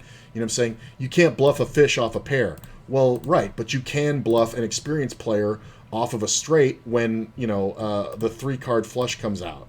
And you've got the ace of, whatever the suit is in your hand. You can make the big bomb bet and push a lot of players off a really strong hand because they know that, right? 4 buy-ins is nothing. $20 is what I'm up. Right. No longer prone to tilt much, mostly trying to learn the basics. You're going to experience whole new levels of tilt, but you're right. Work on your mental game. Don't really sweat it. I would just take it as it comes, man. Nobody gets ahead of tilt. There's a book called The Mental Game of Poker. There's actually 2 books by it. It's by a psychologist who was a golf psychologist, and then he went further. That one kind of gave a great analogy. He called tilt like having a gallon jug, right? This is your tilt meter. And when it overflows, you go on insane, crazy monkey tilt, and you either stop playing and just, say fuck it, and your life is bad, or you tilt off money. I'm not much of a money tilter. When I realize I'm not playing well, I just quit, which is saved me many times, but that comes from being older. When you're younger, you kind of tilt and play more, and it's a whole thing. But anyway, he says, like if you got tilted one day and then the next day you feel good, you're reset, you're back like that. He's like, you have to remember your brain remembers the tilt. So it's not like you have a full gallon to fill up anymore with bullshit and bad beats. Now you have 3/4 of a gallon. So it takes less time for you to get to that tilt phase where you're now, feeling that same feeling. It takes less. And then if it happens again, maybe you only have a half gallon. So you can only put a half gallon of tilt in. You know what I'm saying? So it's progressive. And you're never going to not tilt. That's the thing that I learned through this guy's stuff. You don't stop tilting your whole life. If you're a player who cares about playing and you want to do well and you want achievement in any kind of competitive arena, but especially games, you're going to experience some form of tilt because of the expectation you have on yourself, because of the unfair nature of poker. You know what I'm saying? It's like sometimes you flop the absolute unbelievable joint nuts and somebody just hits runner on you, and that's just the end of your fucking full house, and it's just whatever. So you're never gonna not tilt. I've seen the greatest players in the world in front of me. I saw one of them literally cut his hand crushing a glass. He cut his hand. He was playing Baccarat, but he crushed this glass in his hand and cut his hand really bad, and was so fucking red hot fire because of how much losing had been going on. And that's just the way it was, and he was tilted. So you're never going to not tilt. The idea is to understand that and manage tilt in your life. If you can tilt better, look at this guy. He is just all in every time. I'm going to get this motherfucker, and I'm going to get him for the whole fucking stack. It's only going to take, like, top pair to do it, too. 2-tabling Zoom, not regular tables. Okay, that makes sense. Do want to move up, but I'm not sure. I got some solid fundamentals. It's not really about the money, but proof of solid play. Well, you can find out by playing bigger. But if you're playing Zoom, yeah, I would just play the 2 tables of 10 and L. You could play 1 of 5 and 1 of 10, but if you're playing Zoom, it's a kind of a different deal because you're going to end up playing a lot tighter, and so are your opponents. So the main thing you're going to learn through Zoom is small blind play. I would really study small blind ranges of 3-betting and when you raise and blind versus blind play, because you're going to be in the fucking blinds so goddamn much that if you treat it like, even just like regular 6-max, the blinds are going to come around so quickly, it'll chew you up. So I would really study the small blind. That's actually about a year ago, I was working on my small blind play, and I decided to use Zoom on ACR, or whatever they call it on ACR. I decided to use that format to try to teach myself my small blind opening ranges, limp raise, check raise, or limp raise, re-raise, 4-bet ranges, stuff like that. And I just sat there with a basic parameter chart that I had drawn out, and it was based on a few different things, but I was adjusting down for the level I was playing, which was 10 and L to 50 and L. And then I would just stare at the chart, and I was playing 4 tables of Zoom and just being like fold, fold, fold, fold, playing the hands normally. But when it got to the small blind, I was like, okay, wait a minute. I think this is what I want to do with this hand if it folds to me. And then I would look at my chart. You know what I'm saying? And it's a chart I made, so I'm not breaking any rules.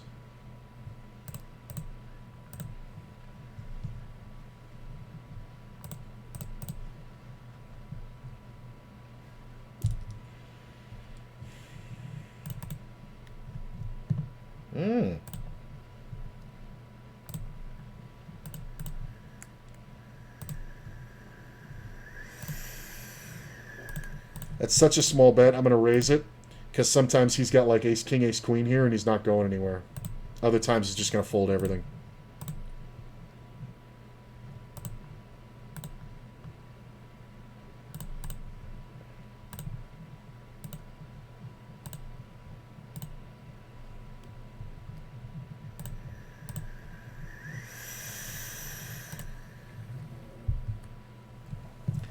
That's funny. I knew we were chopping. Then he hits the deuce on the river. That's funny. I'm surprised he didn't bet the turn. He picked up the flush draw on the turn and he didn't bet it.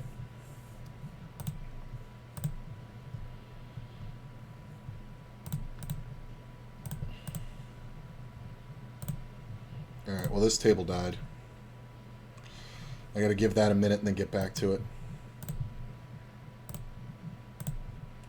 I gotta go pee, so I'm gonna sit out in a minute here.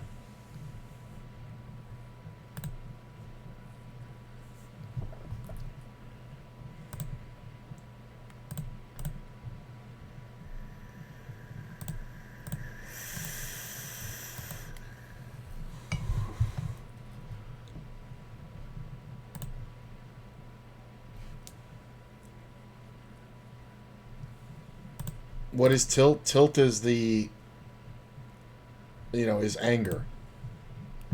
Or it's different for everybody.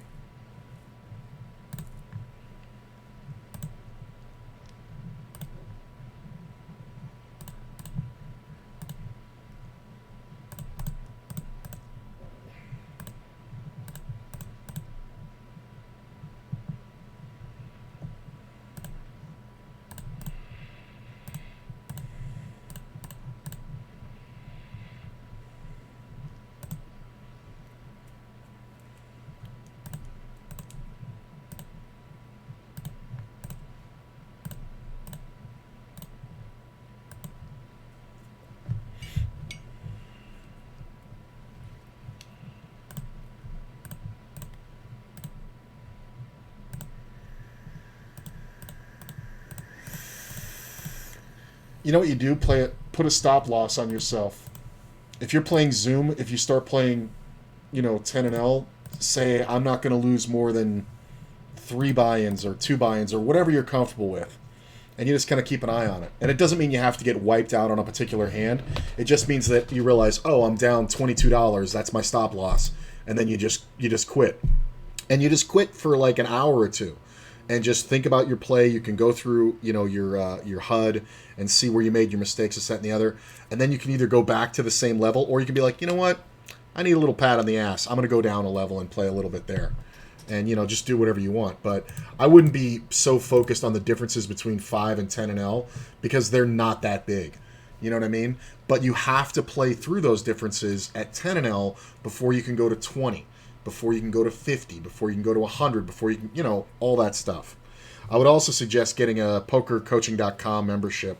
I don't have a partnership or affiliation with them, but I really think they're the best resource out there for fundamentally sound poker play that 99% of us are going to need in our lives. You get into the upper levels, you need some one-on-one coaching, stuff like that, but 99% of people studying that site can go from an absolute beginner to a winning player, I would say, in a very short amount of time, and it's very easy to learn from that site.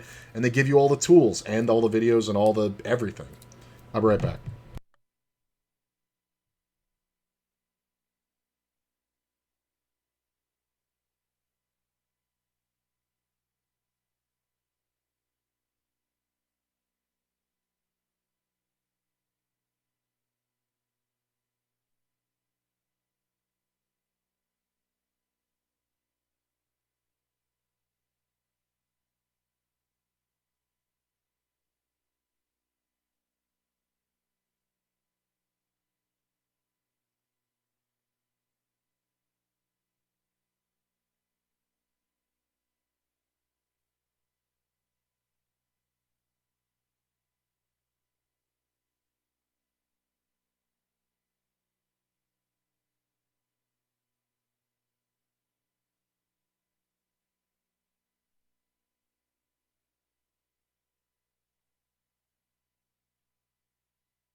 Fucking longest piss of my life.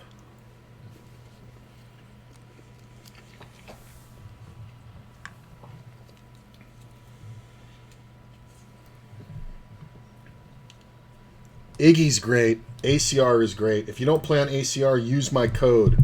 Use my sign up link. I'll give you a little extra bonus. You'll get 27% rake back by using my code and my link when you sign up. And after I get confirmation that you signed up, I'll even send you $10 because I'm not going to lie, they give me a little bit of money for signing you up. Look at this. This table fucking died.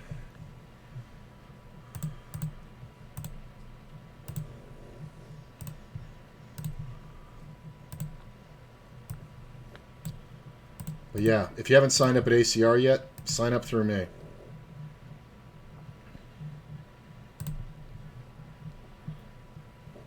The only tilt I feel is slight entitlement. Entitlement tilt. That's a big one.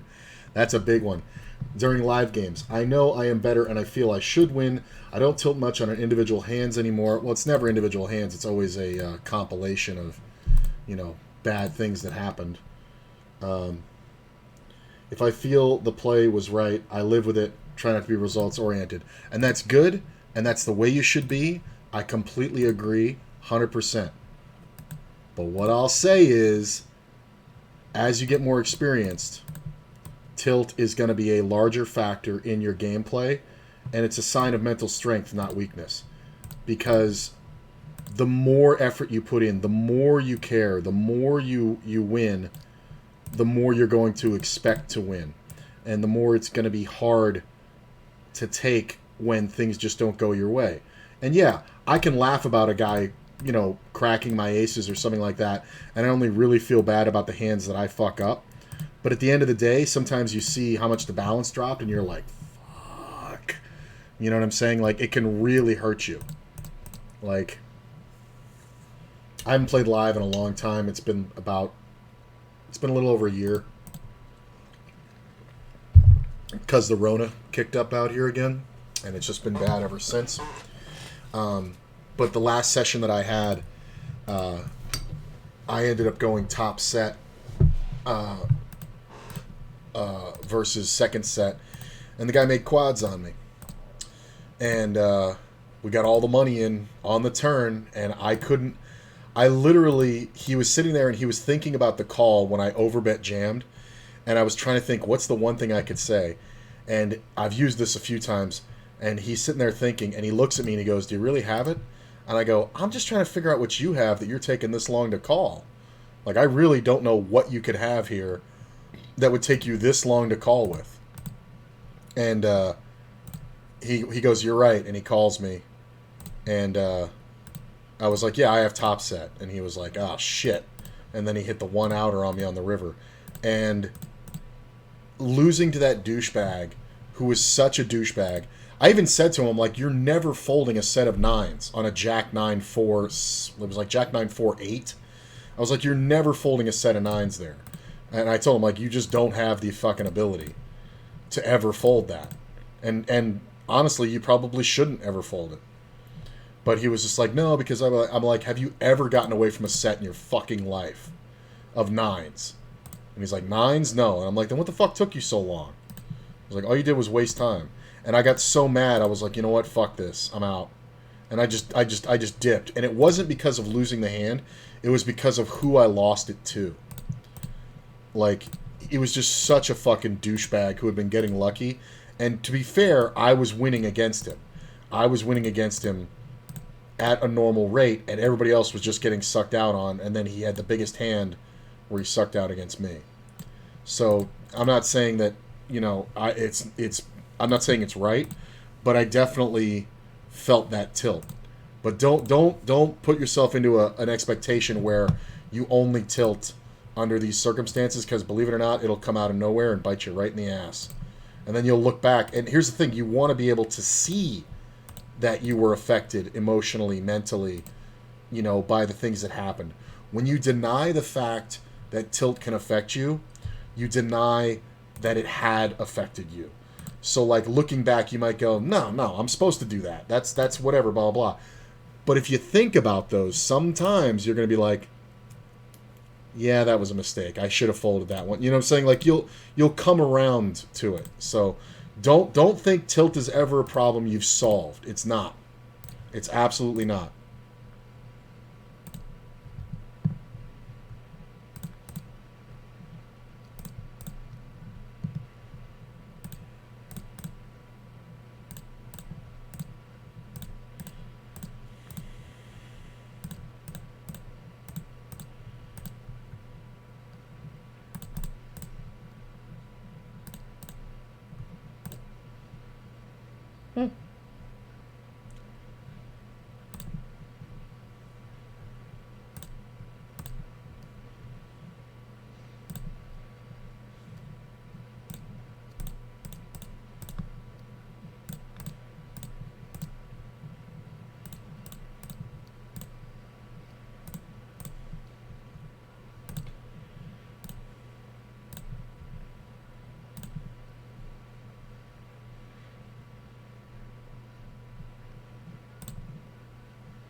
Really?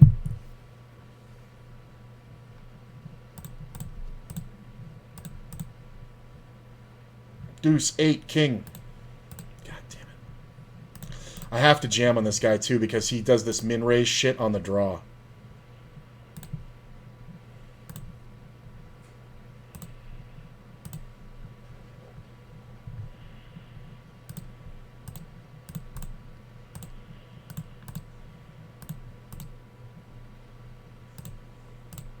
Right?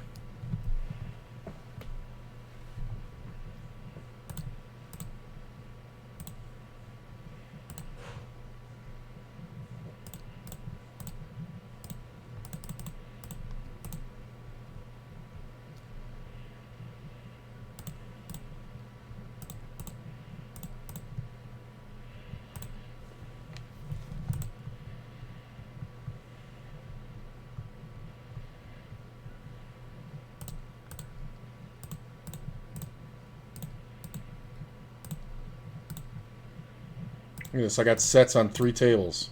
Deuces, queens, and 3s. I won that one.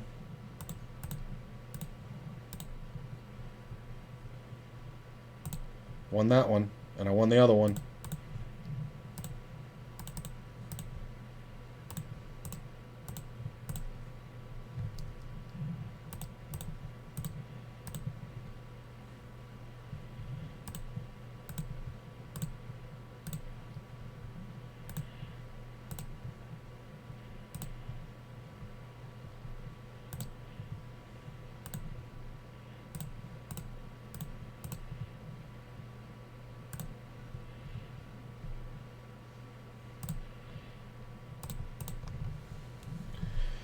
Getting one outered versus massive whales in massive pots really hurts. Yeah, it did.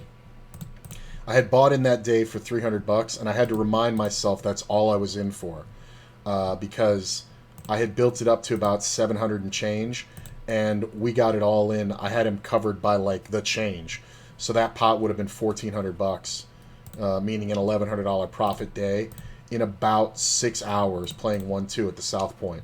So I was running good, but I really was just 3-betting more than everybody else and protecting my hand. And like players would raise and I would re-raise big and, you know, have ace king and the flop would come off with a king on it and we would just get all the fucking... I would just get so much value because they would have like king queen. This is annoying. Yeah, king queen again. Because they would just have king queen and like I won so much money that day on kickers. And it was the standard for that room. It's like that's how I did it. So I had to remind myself that like 15 times that I was only in for $300 because at the time I needed that fucking pot. I needed that 1,400. And it really sucked to lose the one outer. Plus he got a bonus for it too, so he got an extra $200 on top of that.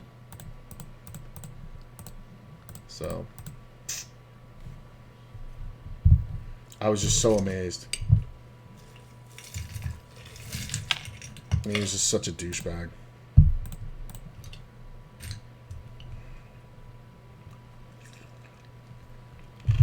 To be fair, in like the 2 months prior to that I'd been playing at South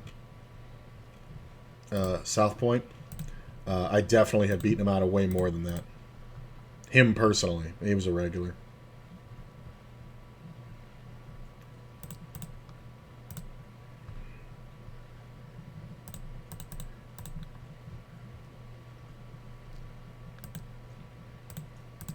How do you open and just fold to a big blind raise like 15 times in a row?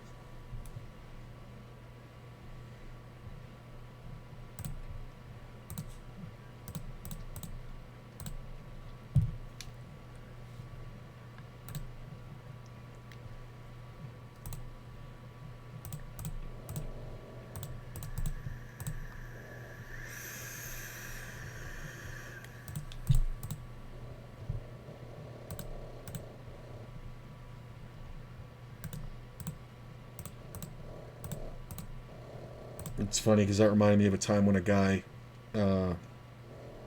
had bottom 2 pair versus my top set, and we got all the money in and he ran out of flush with one of his fucking shitty cards. And it was like a bad two pair. It was like I had like a top set of sevens and he had like deuce three or something like that. Like it was stupid. And then it just came out running diamonds and he fucking ended up winning. And he like, this is back in '05 and he was like, or '06, somewhere in there. And he was like, oh, look at that. I guess I was supposed to win. I was like, no, but it's okay. I was like, and he's like, I'm sorry, man. And it was the first time I ever said it to somebody. I said, dude, it's perfectly fine. Just promise me you won't leave. And he's like, I'll be here for the next 5 hours. And I was like, cool, me too. And I got every fucking penny back from him. And then he started to leave, and somebody was like, I thought you said you were staying for 5 hours. And he said I went broke in 3. What do you want from me? But it's just like, so I never mind like losing, but this guy was just so ridiculous. What the fuck is this spec?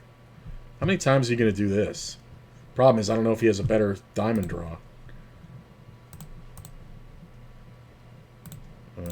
Yeah, I'm going to raise this anyway. This is kind of weird. Yeah.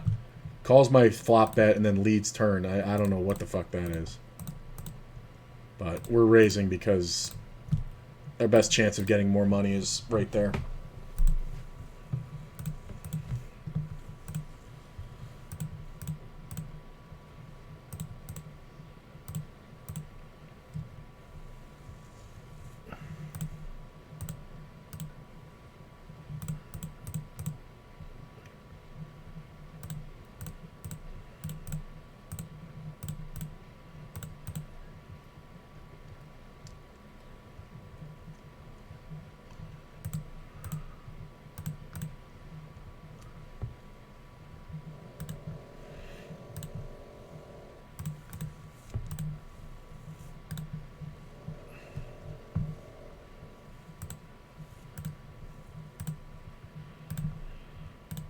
Oh, look at that gut shot get filled.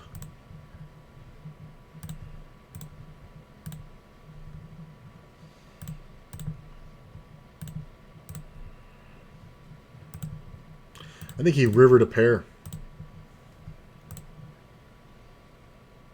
Kings! Wow, what a loser.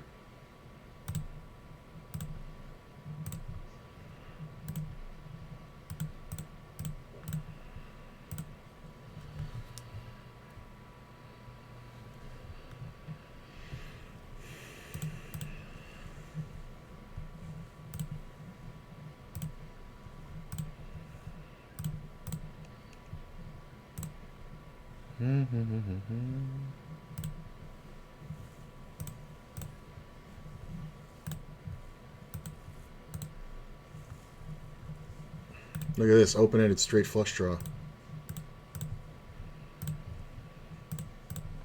And yet without improvement, it's a bad card for me.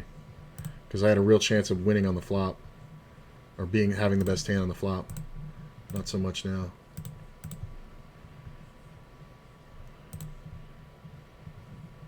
Six.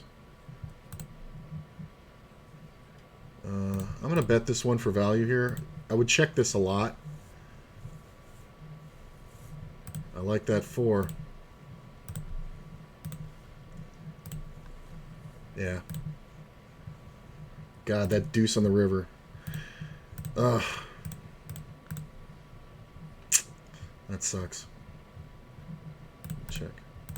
Wow, he really went for it there. Just out of nowhere, bro? You're just going to go for a check raise just totally bare?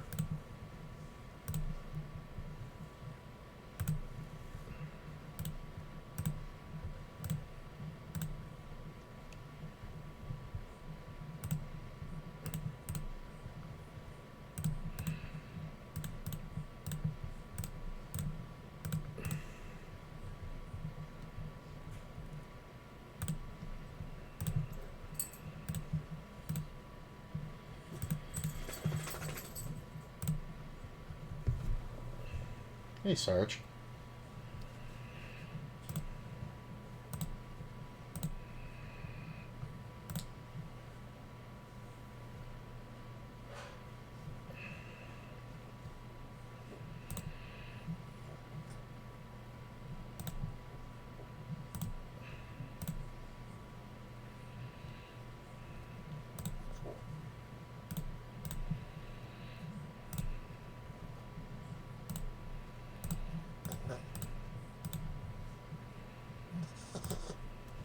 Okay. Oh, come here, Sarge. You're shivering and being a jerk, right? You're not cold, you're being dramatic.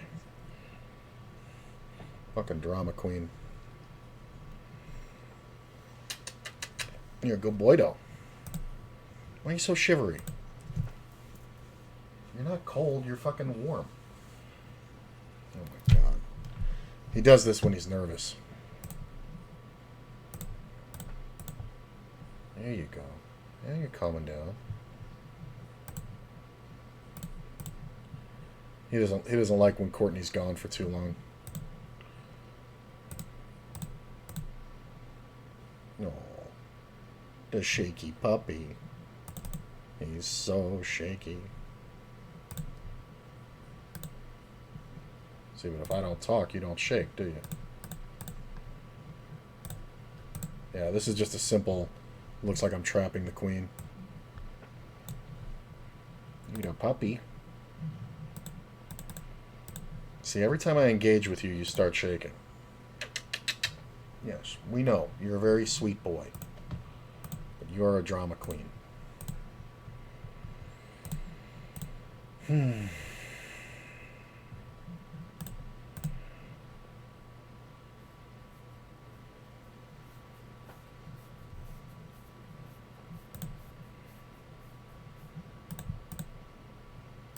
Problem is, somebody's got a... The pair of kings is out there, and there's the king of hearts for sure.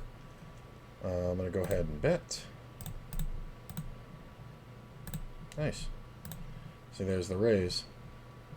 How do you call? How do you call when you're raised on that river? How do you call with the king of hearts? 8 deuce. He had 2 pair. This is what I'm talking about. This guy raised him on the river. The dude led, and the guy raised him on the river, and the motherfucker still paid it. With a one-liner out there. A one-liner flush. Not even a straight. Like, you can't even say, oh, he didn't see it. The whole fucking board is red.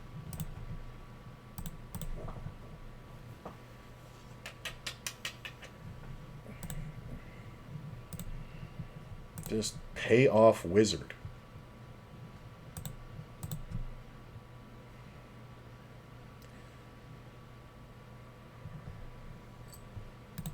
I'm going to lead the 2 pair. Gut shot. Gut shot only for the stack.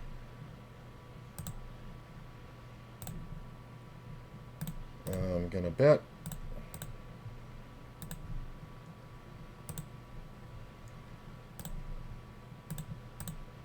I get raised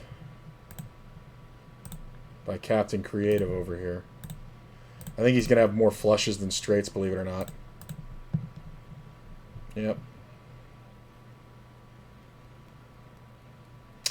Although it's interesting. 8-9. I think I want to see this one. Yeah, he has more flushes than straights. That's what I figured. But he did have the 5. That's funny. He had the whole world. Good bet on his part. It really looked like bullshit. I kind of just wanted to see that one.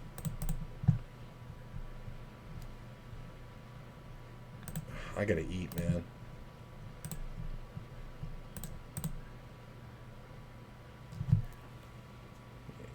You're a good boy. Stop shaking. You're fine.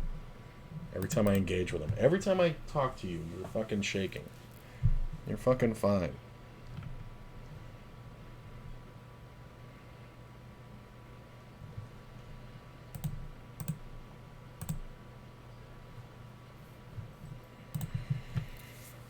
My little baby. He's a good boy. Oh, God. You're getting heavy, though, buddy.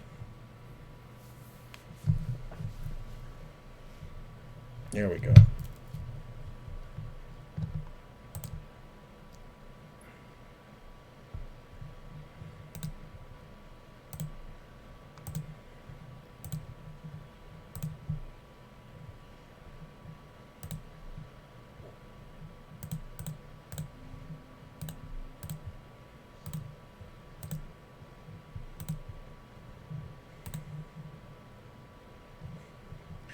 Yeah, poor baby. No, he's a manipulator. He's still in my lap. You can't see it, but I'm holding my mouse hand. I'm like holding my hand like this, so he has a platform that he can lay on without me having to hold him up.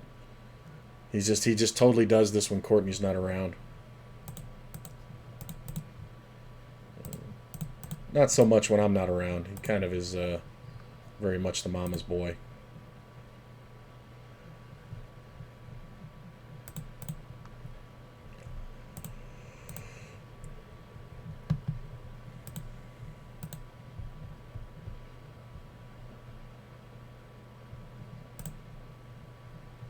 It's a pretty good flop.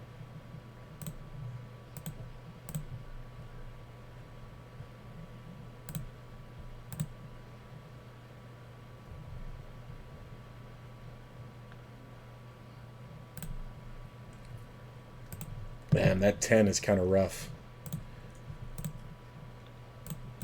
He's going to have a lot of two pairs. Not a whole hell of a lot of straights, like 9-6, Jack 9. But, yeah, he's just, yeah. It's just lucky that he had something good. Nice. I'm just going to call this one to keep my range wide.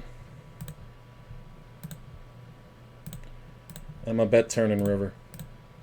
Nice.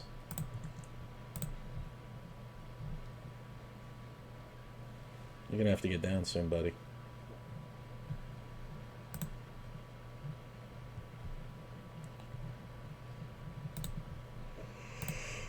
All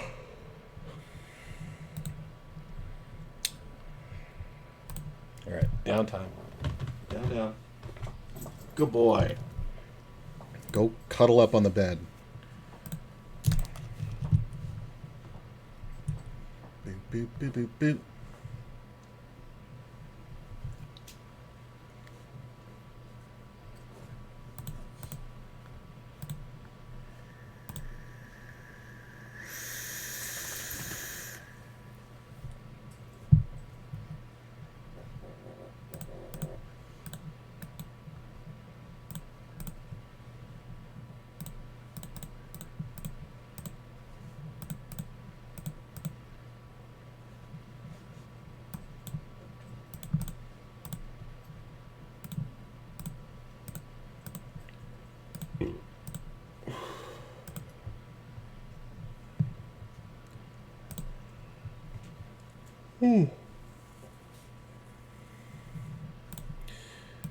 I'm going to go for the barrels. Hey, one shot.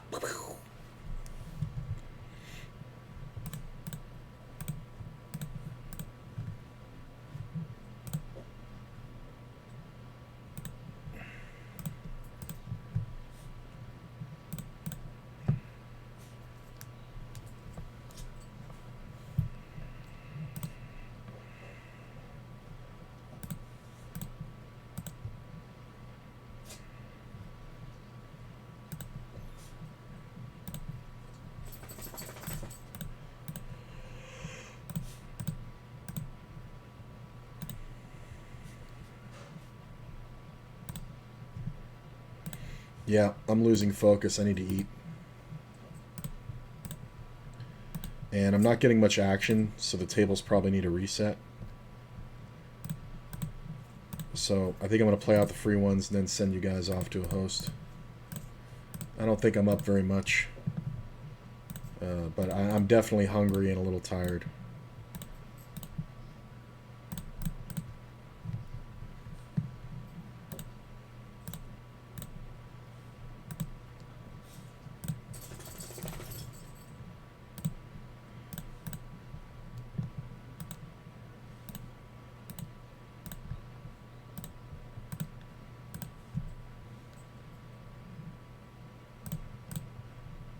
Look at that flop. And he's leading into me.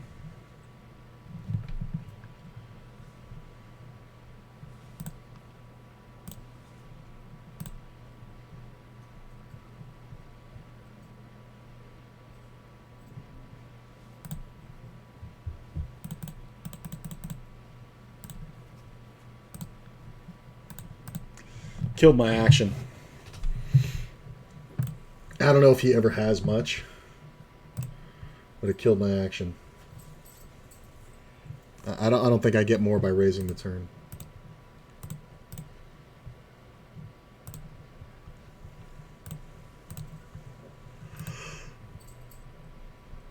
Ugh.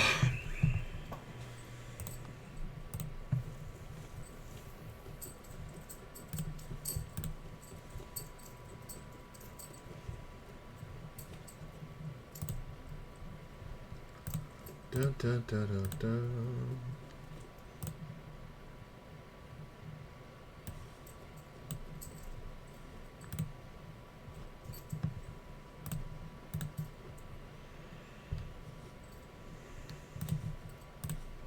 Yeah, I'd say I played good, but I'm definitely a little. I still need a little more sleep, and I am fucking starving. Like, I didn't realize I didn't eat.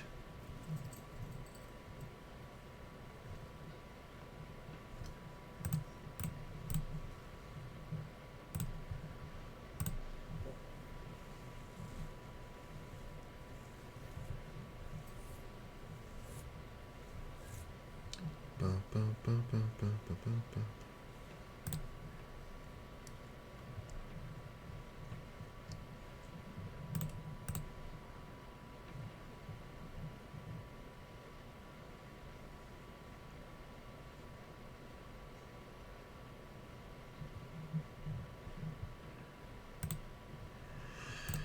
Yeah, I'm gonna call it. I'm spacing out. I got one more hand because I'm not gonna play through these. But give me a second, and I'll be able to tell you where we're at.